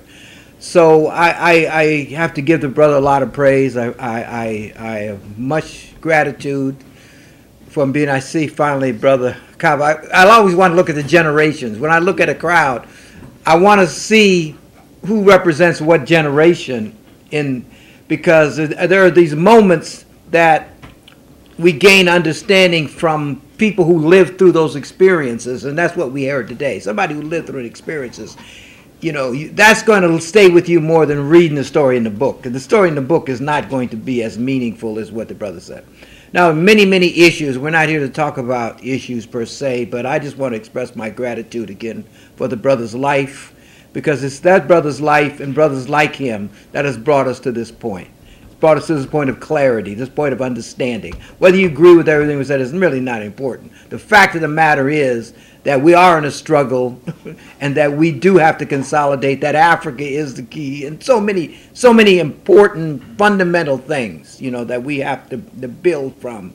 And hearing it from the horse's mouth, so to speak, hearing it from a brother who lived it, who went through it, who been in and out of jail, who you know, that's invaluable. How many of our people get a chance to hear the words that brother just spoke from his mouth? How many? It's like I said before. I thought I was saying something about Malcolm. How many of us had a chance to listen to Malcolm and wouldn't give anything about? Well, what we heard was his equivalent, in a sense. What we heard was a brother who walked the walk, who talked the talk, and is telling us now what it was like.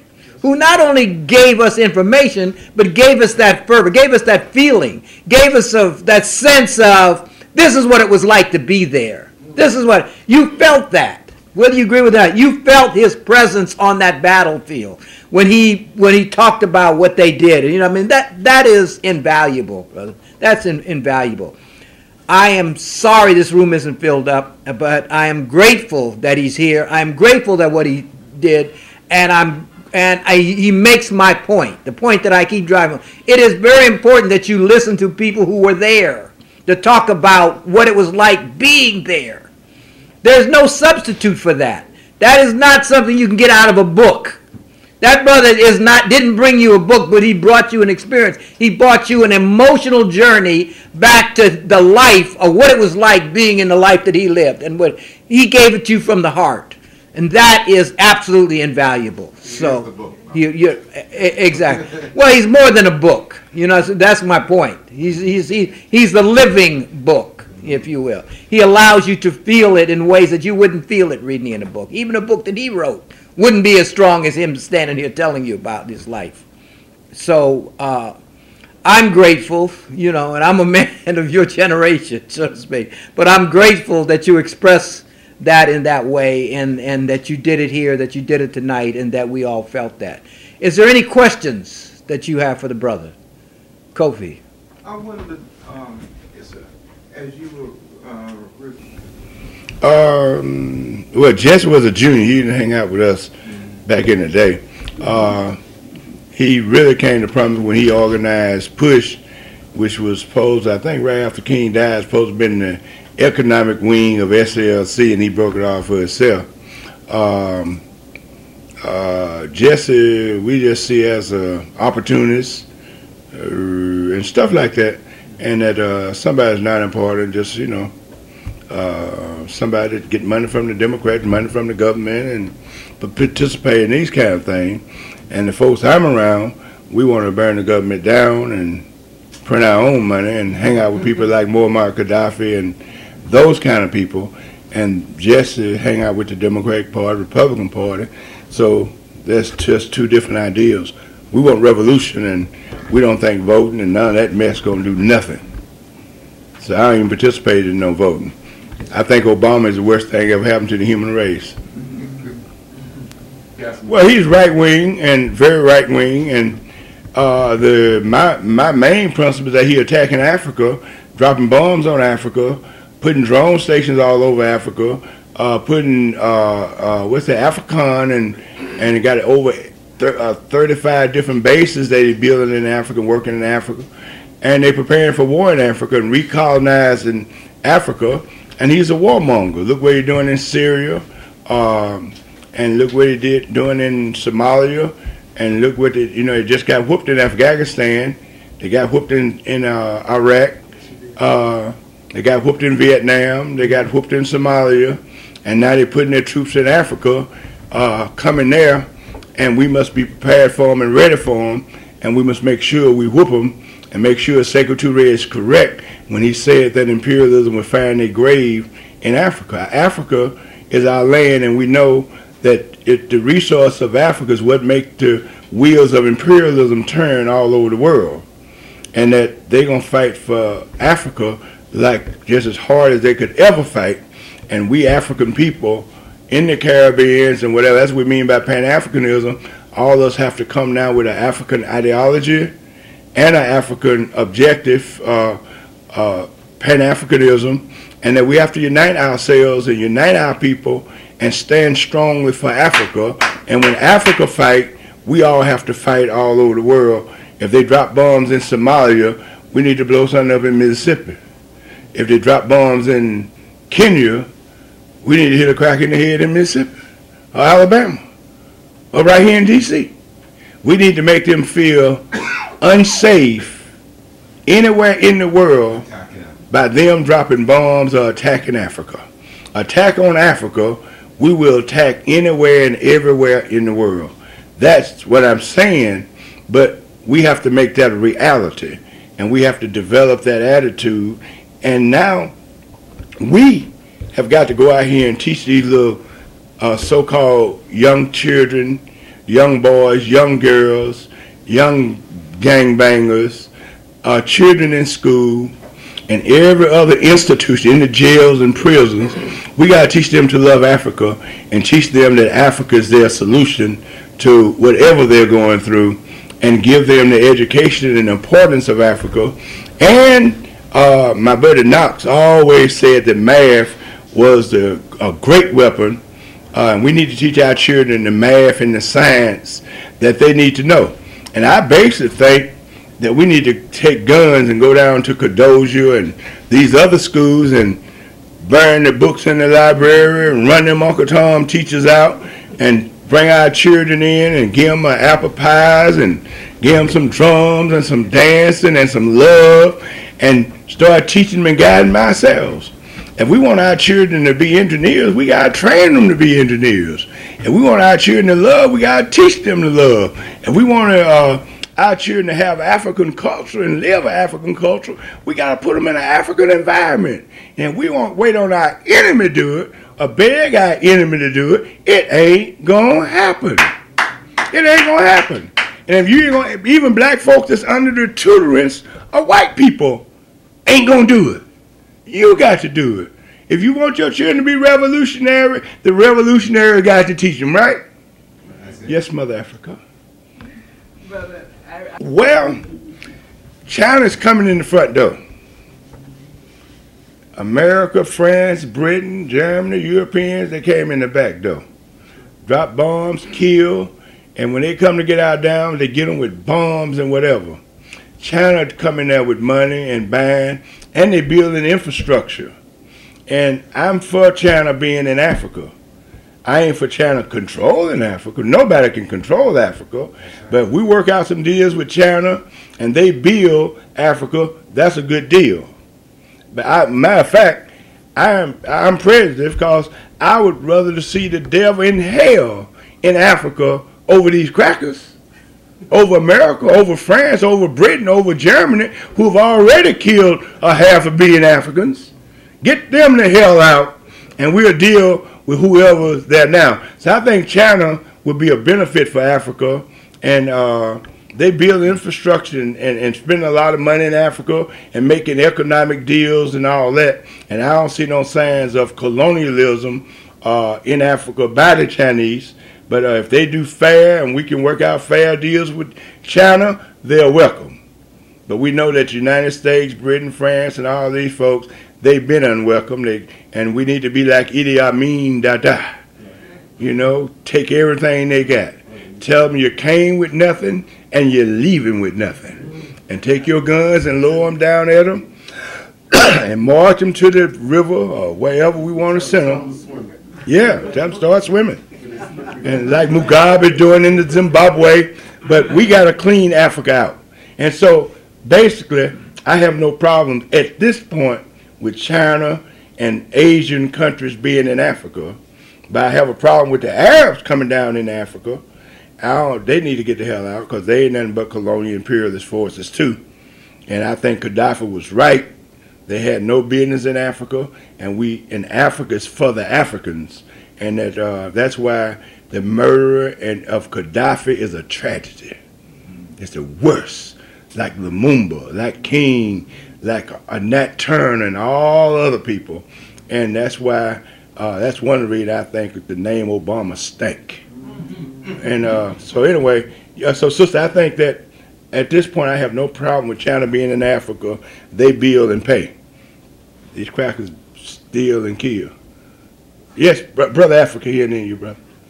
They're more the second. Amsamore, yeah, I remember Mr. Amsamore down in Mississippi. I want you to talk about Amsamore was in Mississippi. He was a freedom fighter in Mississippi, and he was in Hattiesburg, and he did a lot of freedom fighting and faced guns, bombs, and did everything you said Fannie Lou Hamer did, Amsamore did. Mr. Amsamore was a warrior, and there are many, many war stories that he'll tell you, and he wanted to encourage us, welcome the movement there, and led the movement and did everything else.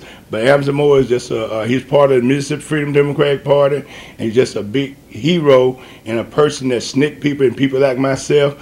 When we ever think about him, we'll think about gods and all those kinds of things. That's the kind of man he was. Mr. Amsamore and Miss Baker and Miss Hamer, but then it's 1,000 people that were standing next to them that don't even know their name, and they did the same thing. So I say Miss Baker, I'm talking about the other 10,000, I'm talking Fannie Lou, I'm talking about the other 10,000, and not necessarily talking about Fannie Lou, you know what I'm saying?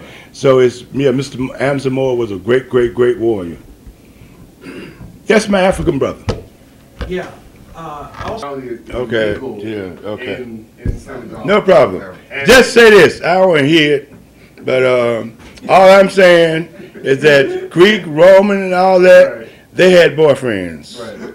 Africa practiced polygamy and polyandry, where the men have 2, 3 wives, 4 wives, whatever, and polyandry where the women have more than one husband. But in the African society, man appreciate woman, and woman appreciate man, and anything less than that is insane and untolerated on the continent of Africa, and I agree with it. Absolutely. I agree with it. So I don't want to hear nothing that punk Obama said.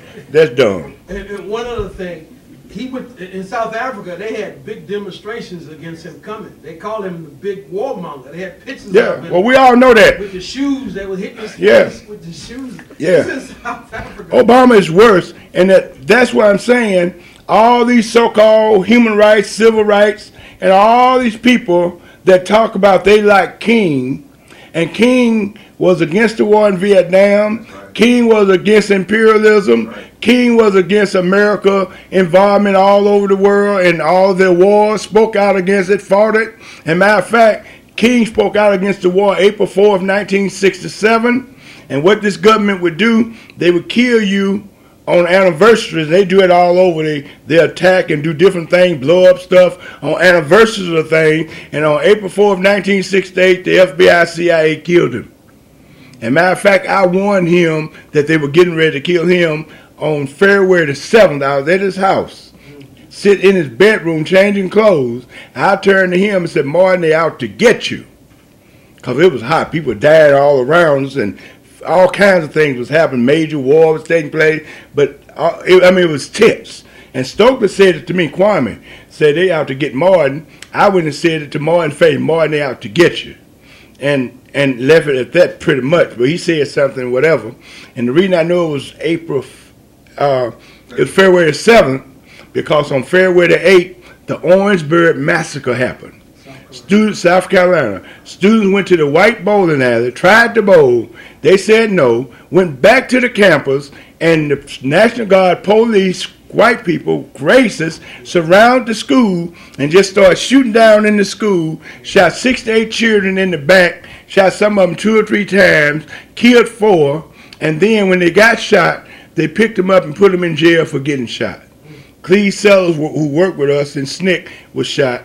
And so that's how I remember the day, because the next day I had to go there and organize for the kids that got shot and put together movement and whatever, make people, anyway, just do the work in Orangeburg. And I told Martin that I was killed. I ate lunch with him the morning they killed him. And so I'm saying that to say that, I forgot what I was saying. What was the question? What was I saying? I don't know. Yeah, Brother Africa? Well, Mandela. That's why, we just say that Mandela was somebody in jail and a symbol. Winnie Mandela was somebody in South Africa who was a warrior and a fighter. And, but also, there were other great warriors in South Africa, and many of them was in the same prison, and they died there, like Robert Sobukwe and many Pan-African and Steve Biko and the rest of them. They were warriors. They were fighting for South Africa. And when they were fighting for South Africa, they was fighting for the white man, the Boers or whoever they call them, to get off of their land. Yeah. They were fighting for the imperialists to get off the land, return the diamonds, the gold, the oil, the silver, the copper, the pearl, the cobalt, give up the farms and all that, and stop the ships and everything that rolled out of South African airplanes full of diamonds, gold, oil, silver, copper, pearl, cobalt, and all the other resources, stop the slave labor and turn everything over to Africa and and to use Africa and use South Africa to help unite Africa to build that United States of Africa that we talk about, that socialist Africa that we talk about.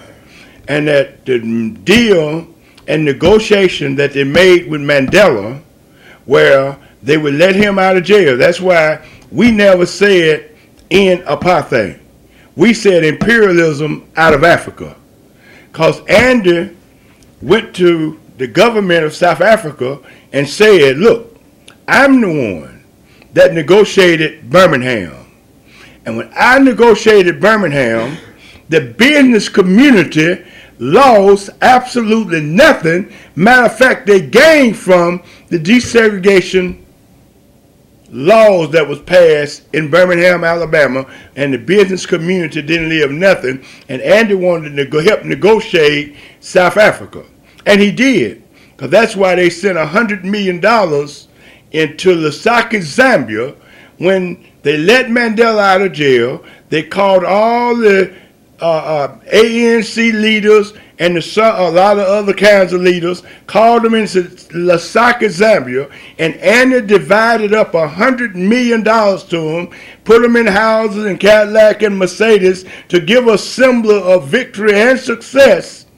And Mandela knows ANC negotiated a deal with the South African European imperialists, colonialists, and the Zionists, that they will be able to keep the diamonds, keep the gold, keep the silver, keep the land, keep everything that they stole, and the Africans will continue to have hunger, starvation, and be poor as hell, live in shanty towns, and work for nothing. That's the deal that was made. I don't care how much you like anybody. Can't nobody have the right to make a deal and tell the white man, the British, the French, the German, the imperialists, the colonialists that you can keep our land. Nobody have a right to negotiate that. We disagree with that negotiation. We said it a long time ago, we used to chant it. White man's hands off the black man's land. In South Africa, their hands are still on the African land, right?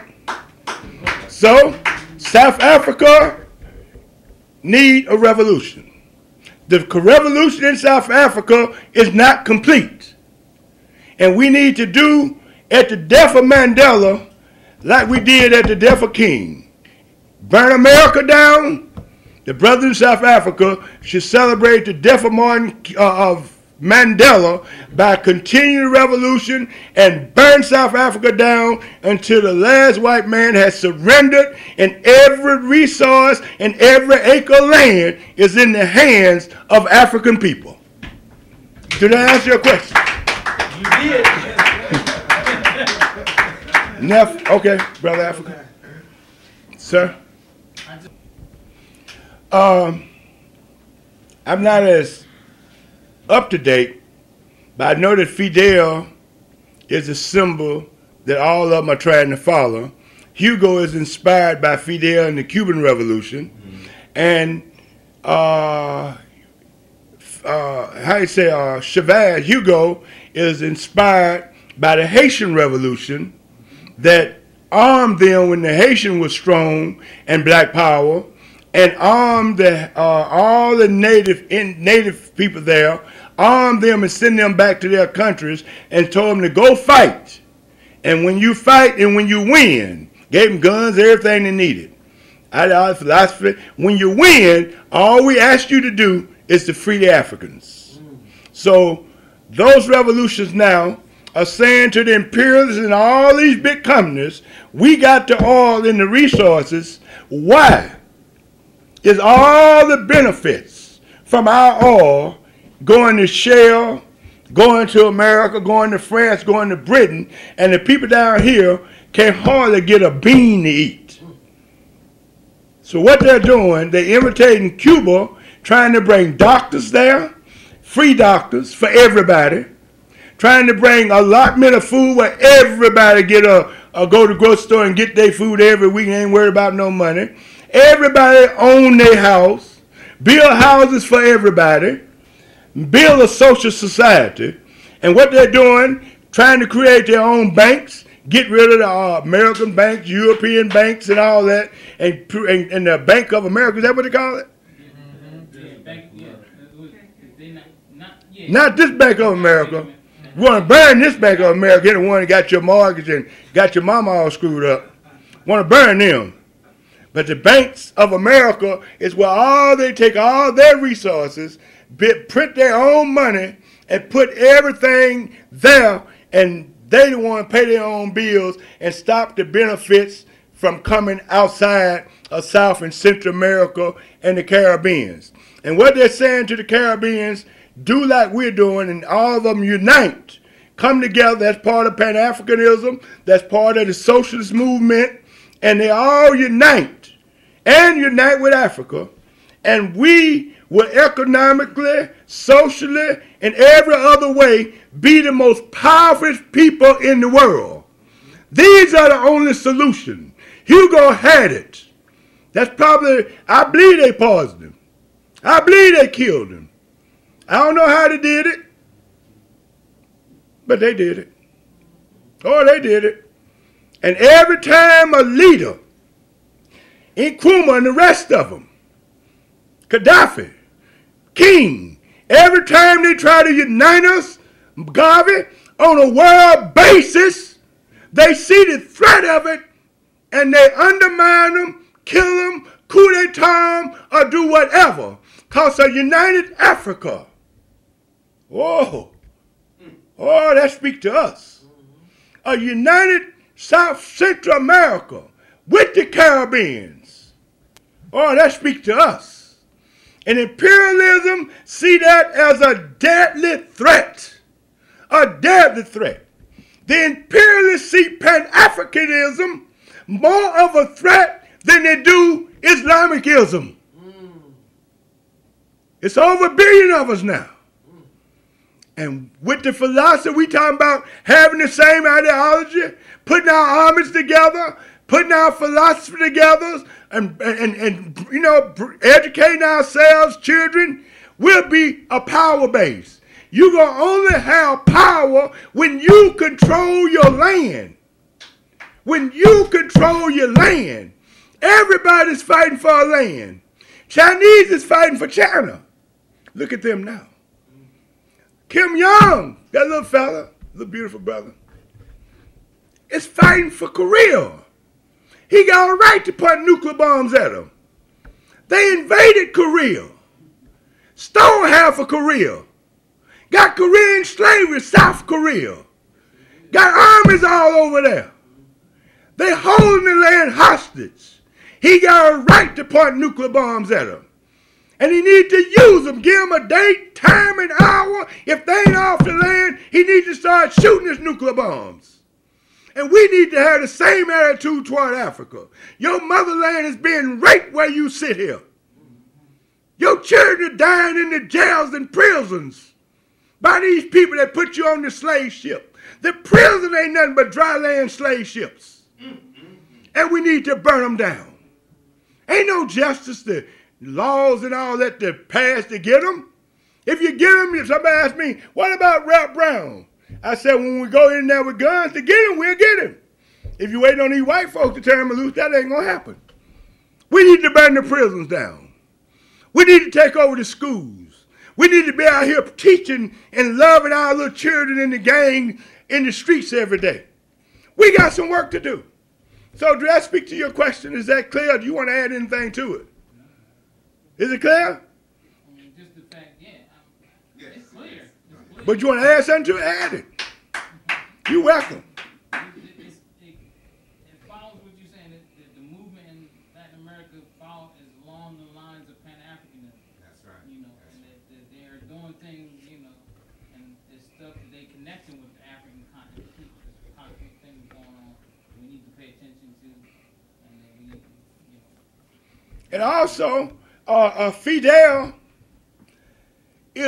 speaking of African Pan-Africanism, when South Africa was apartheid and Angola and them countries in Southern Africa was in slavery, it was Cuba that sent 100,000 or 75,000 troops there and fought and fought and fought and fought with the Africans until they defeated South Africa, and they were fighting imperialism.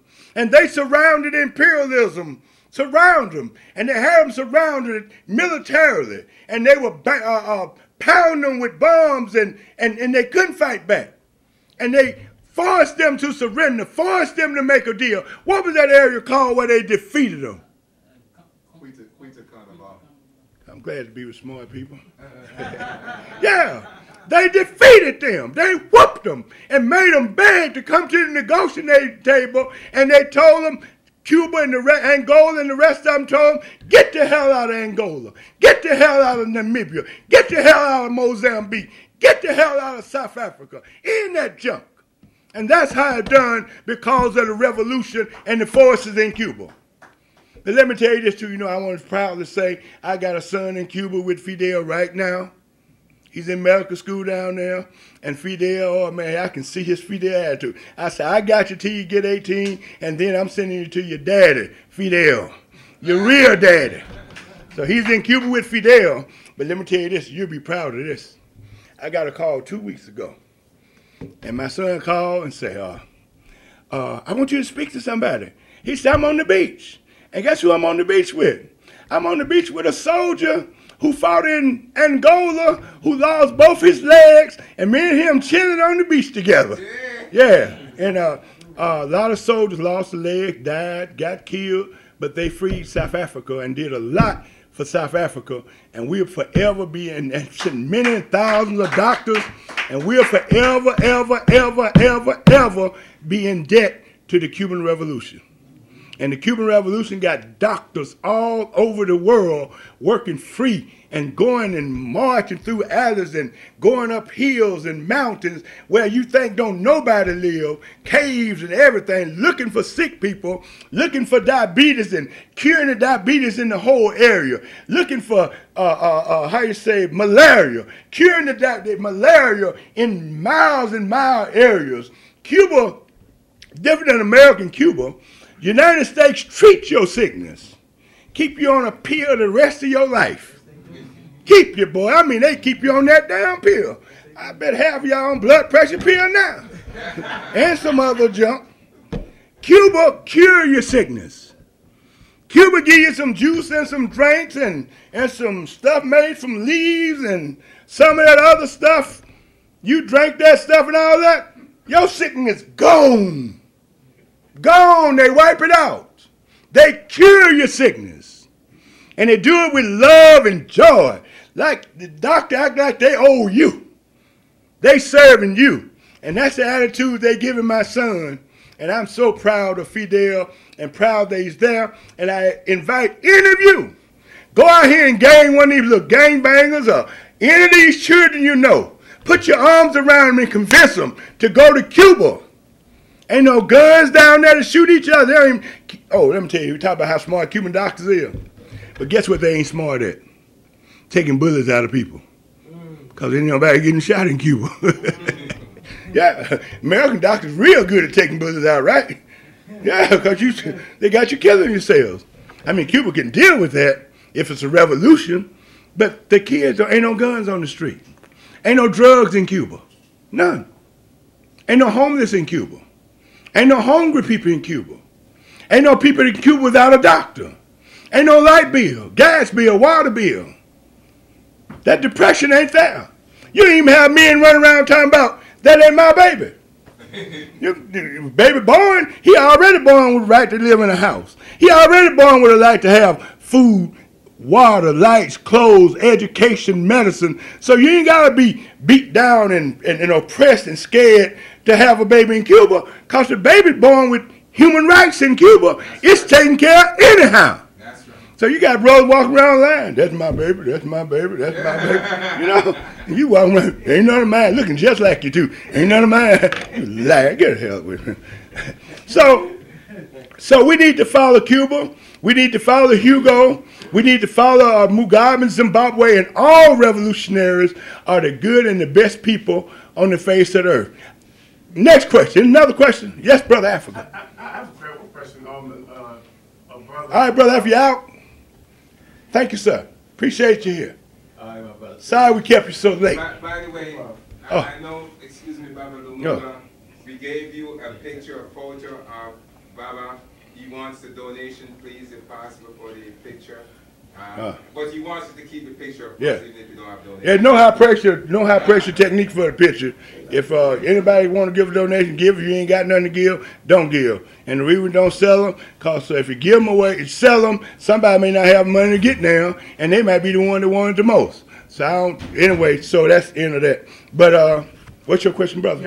Yeah, Baba Zulu was a warrior in SNCC. He did everything other SNCC people do. He went to Tennessee State, and he was in the demonstrations down there and all that early on. Helped form SNCC. He's a warrior, and he came back and he turned to Africa and he fight for Africa. He's educated and do all that stuff for Africa and all that, and he got children educated. And Baba Zulu is a warrior, and that's basically I can say I have the most respect for him.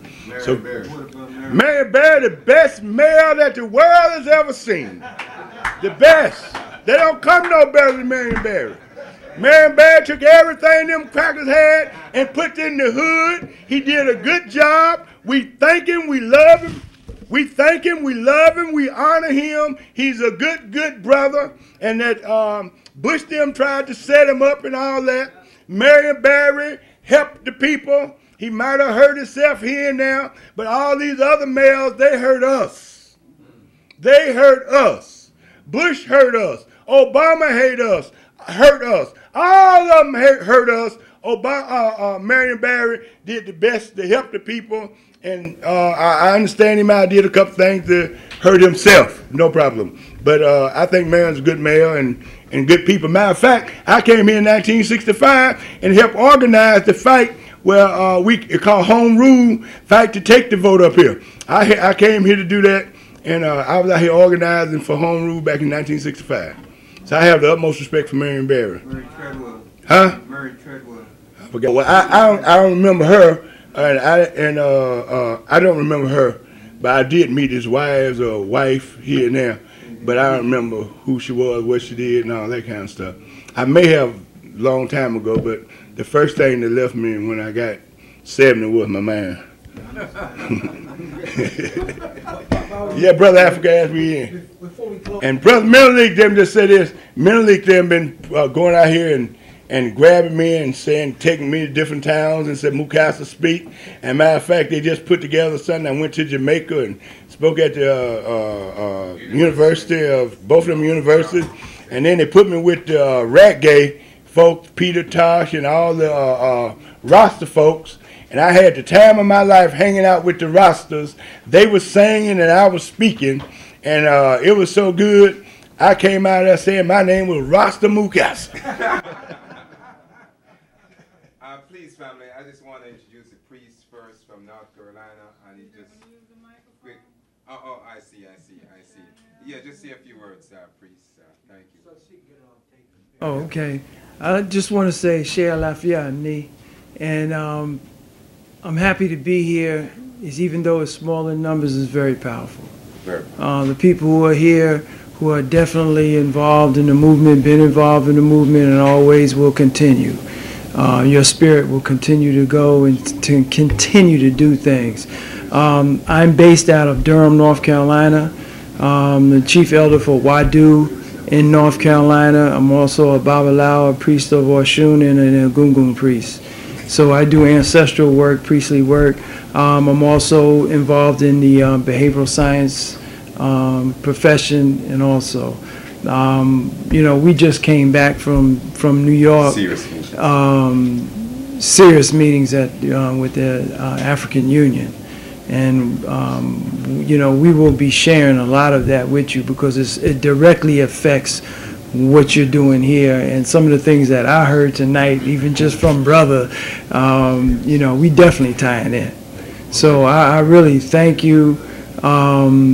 What brother was talking about tonight, and you know, we say that the whole world is a petri dish, and that our petri dish needs a healthy environment for the cells to grow. And we are the cells, and that we are declared Africa as sacred space. We declare our minds as sacred space. We declare our bodies, our environment, our communities that we stay in, our nation becoming, and also Africa as sacred space. And if anybody violates that sacred space in which brother was talking about, we should take up arms and eliminate that threat. There's only two things that need to be involved in our sacred space movement: builders and supporters. And that first tier is community peace and security. The next tier is fresh food, health, and wellness. And the basis for that corner, and that pyramid that we're developing: political, cultural, environmental, and economic. Sacred space. And the motto for sacred space is respect and protect. If we are not actively respecting and protecting our sacred space, this building right here is sacred space. The organization here is sacred space. The individuals that are here are sacred space. And we will forever, from this day forward, respect and protect this sacred space.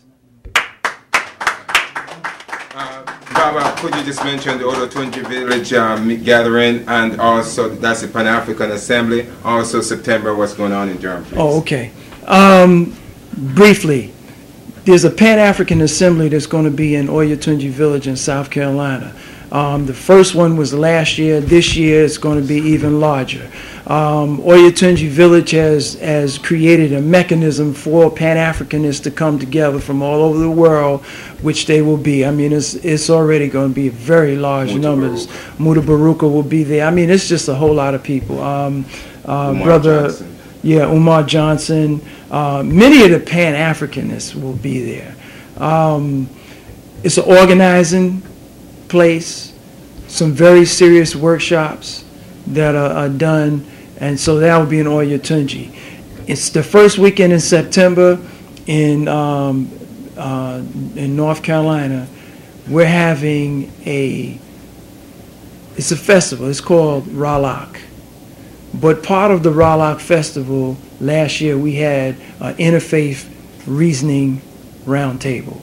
We brought together the Moorish Science Temple, the Akan, the Yoruba, the Kemetic community, Christians, the Rastafarian community, and also the Nation of Islam and Orthodox Muslims. From that, it has transformed into the Pan-African Gathering. And so this year, we have invited the ambassador from Ghana. The ambassador from Ghana will be there, and we are tying in, and one of the projects that we have going on is linking all the skilled people here with projects in Africa, all over Africa. This is one of the things, and Milik, I know he's going to speak on it, but it's all part of this economic plan. It's not just going to be Ghana, but this is going to be one of our pilot programs, linking into the transportation, the energy, food security, agriculture systems, education, health systems, communication systems, a lot of infrastructure.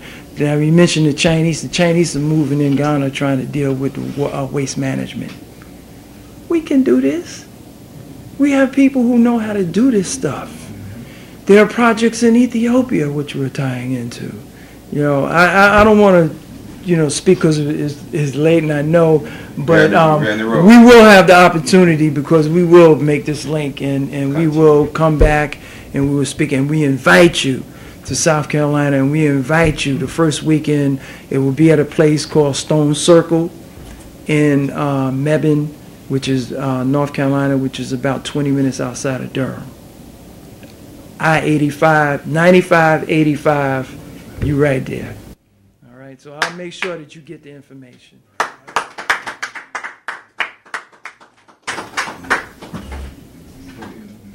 Yes, sir. Well, Jambo, Africans. See Jambo. Please give our host some love. Baba Lumumba, give him some love, please. Give him some love. Thank you, thank you. Our great leader, Baba Mukasa. Ras Mukasa, give him some love. That's right. A whole lot of love. One who's always ready to sacrifice for the greater good of African people. President Nana Faraka, give her some love. That's right. Bold and courageous. I mean, what happened is that when she went to Ethiopia, there was a lot of fear. Mali just came under attack. Africa is just tense. And some people said probably we shouldn't go into Ethiopia because we don't know what's going to happen because of the attacks and the siege in Africa. Nana Faraka said, I'm ready to go. Give her some love. Give her some love. Bold, courageous. That's what we need in this movement. The only way we're going to move forward is being bold and being courageous. Like Baba Mukasa himself. Right, Baba? Yes, sir. That's right. Who's the youngest person in the house? Who's the youngest person going to take on the mantle? Who's going to take? This is his brother. Give him some love. That's right. Give him some love. He's going to take on this mantle of power, black power, African power. That's right. Our sister. Give our sister some love, please. Thank you so much. Our sister, some love. We love you, we love you, sisters. We love you. Thank you so much. And of course, give the brothers turn around, say, we love you each other. We love each other, that's right. We love each other, that's right. We love each other. We love each other. Just quickly now, we just came from the African Union meeting, major meeting that's going to do, the whole year is dedicated towards what they call the Africa Year. What one was trying to do, especially based upon, you know, all of us here contributed basically to political liberation of Africa, right? That's basically what it is. But by the turn of the century, what has happened is that the African leaders said, we have to move to the next phase of African liberation. Next phase. As a matter of fact, there was a concurrent type liberation going on. Dr. Clark and Dr. Ben pushing what they call the cultural liberation. Do you remember that? Going around promoting African culture and spirituality. You remember that, right? Then, of course, we also pushing simultaneously, starting in the 1950s, the political liberation, right?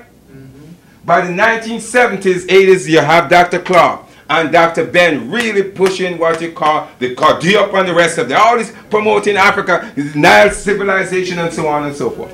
What has happened by the turn of the century, we had something that we needed to do is go back to Garvey, go back to what you call Paul Kofi, right?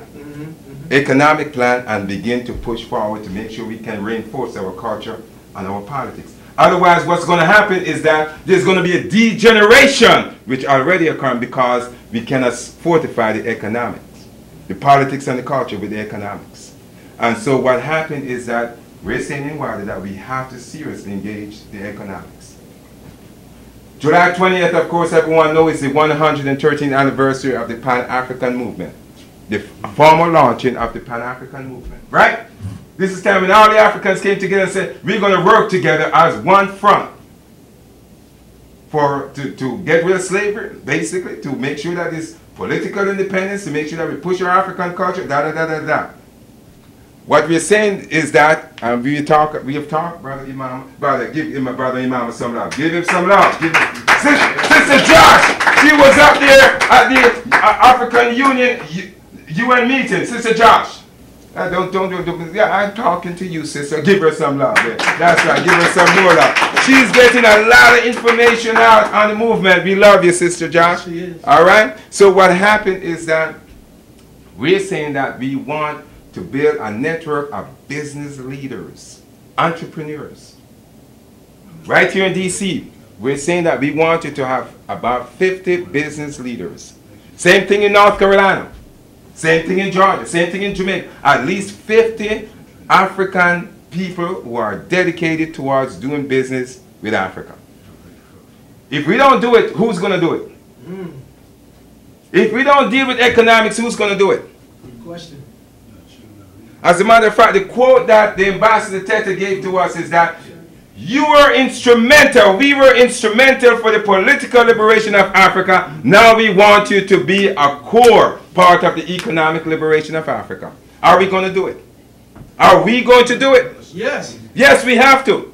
And so what we're saying is that each state, if every state in the diaspora nation organized 50 entrepreneurial business leaders, then we're going to have hundreds of African people. And let me say this now. Every household is supposed to have somebody who's going to do some type of business. For example, Baba Mukasa said he was in Jamaica. You have this brother walking around with a big basket of what, Baba? A business on his head. That's right. Selling stuff. We want our young people to be selling stuff to our community. And I mean good stuff, of course, to our community. Right? So, that means we have to unleash what they call African economics for African people. That's what we have to do. And I'm saying that this July coming up, we need to start that process, what they call the formal launching of the Pan-African movement. Take it to the next level. We're not saying that we're not going to move from politics, because let me say this now. When I joined the movement, I made a commitment as a child in Jamaica that I'm ready to fight. This ministry is what? Ready to what? Fight! That's right. And I want it. Yeah, I'm getting ready. Yes, I'm ready. But all I'm saying is that we have to unleash that economic power. All right? And it's easy for me to do this and to think about it because I see it in my family. We have done it in my family. You understand what I'm saying? It's not difficult. It can be done. And we're going to what? We're going to do it. We're going to do it. Brother Imam, we need to have a workshop, conference about July 2027 dealing with putting these type of resources together. Okay? Ambassador Tete said he's ready. Let us be ready for Africa. We have resources in Africa. They're ready for us. we have to basically go and make sure that our resources are not taken over by the Chinese, by the Malaysians, which they're more Malaysian in Africa investing than Chinese. Oh. Yes! They talk about the Chinese because the U.S. see the military threat of China. So it's a propaganda warfare like Nana Paraka said, right? But the other folks who are doing all type of stuff in Africa in terms of investment, again, they're asking for us to be organized. We must be organized for this phase also of African economic liberation. Okay, Africans? Okay, let's make it Africa. Yeah, boy. Give my Baba Mukasa some love. That's right. Baba Mukasa. Okay, we're going to close up. There's one thing I just want to say, but I think that the whole question of understanding or ideology is still on the table. I think we should be spending more time than we do analyzing and talking about things. You know, we don't get enough. The quality of this evening is not duplicated enough. We don't spend enough time talking about. We really don't. We really don't. People say we've done too much talking, but the reality is that we still got a lot of talking to do. And of course, a lot of acting to do, a lot of doing to do too. But a lot of doing. Yeah. And then the city's on fire. We're against the war in Vietnam, speaking out against it, making it clear. And we made America, we helped America lose the war in Vietnam. And not only that, Stokely Kwame Ture went to Ho Chi Minh, said, give me guns, I'm ready to help fight. I'm not going to fight in America, I'll fight right here. These are imperialist troops. Ho Chi Minh said, no, Stokely. Kwame Stokely at that time, your fight is in Africa. And he pointed Stokely toward Africa. And shortly after that, Stokely went to Guinea with Kwame Nkrumah and Sekou Touré.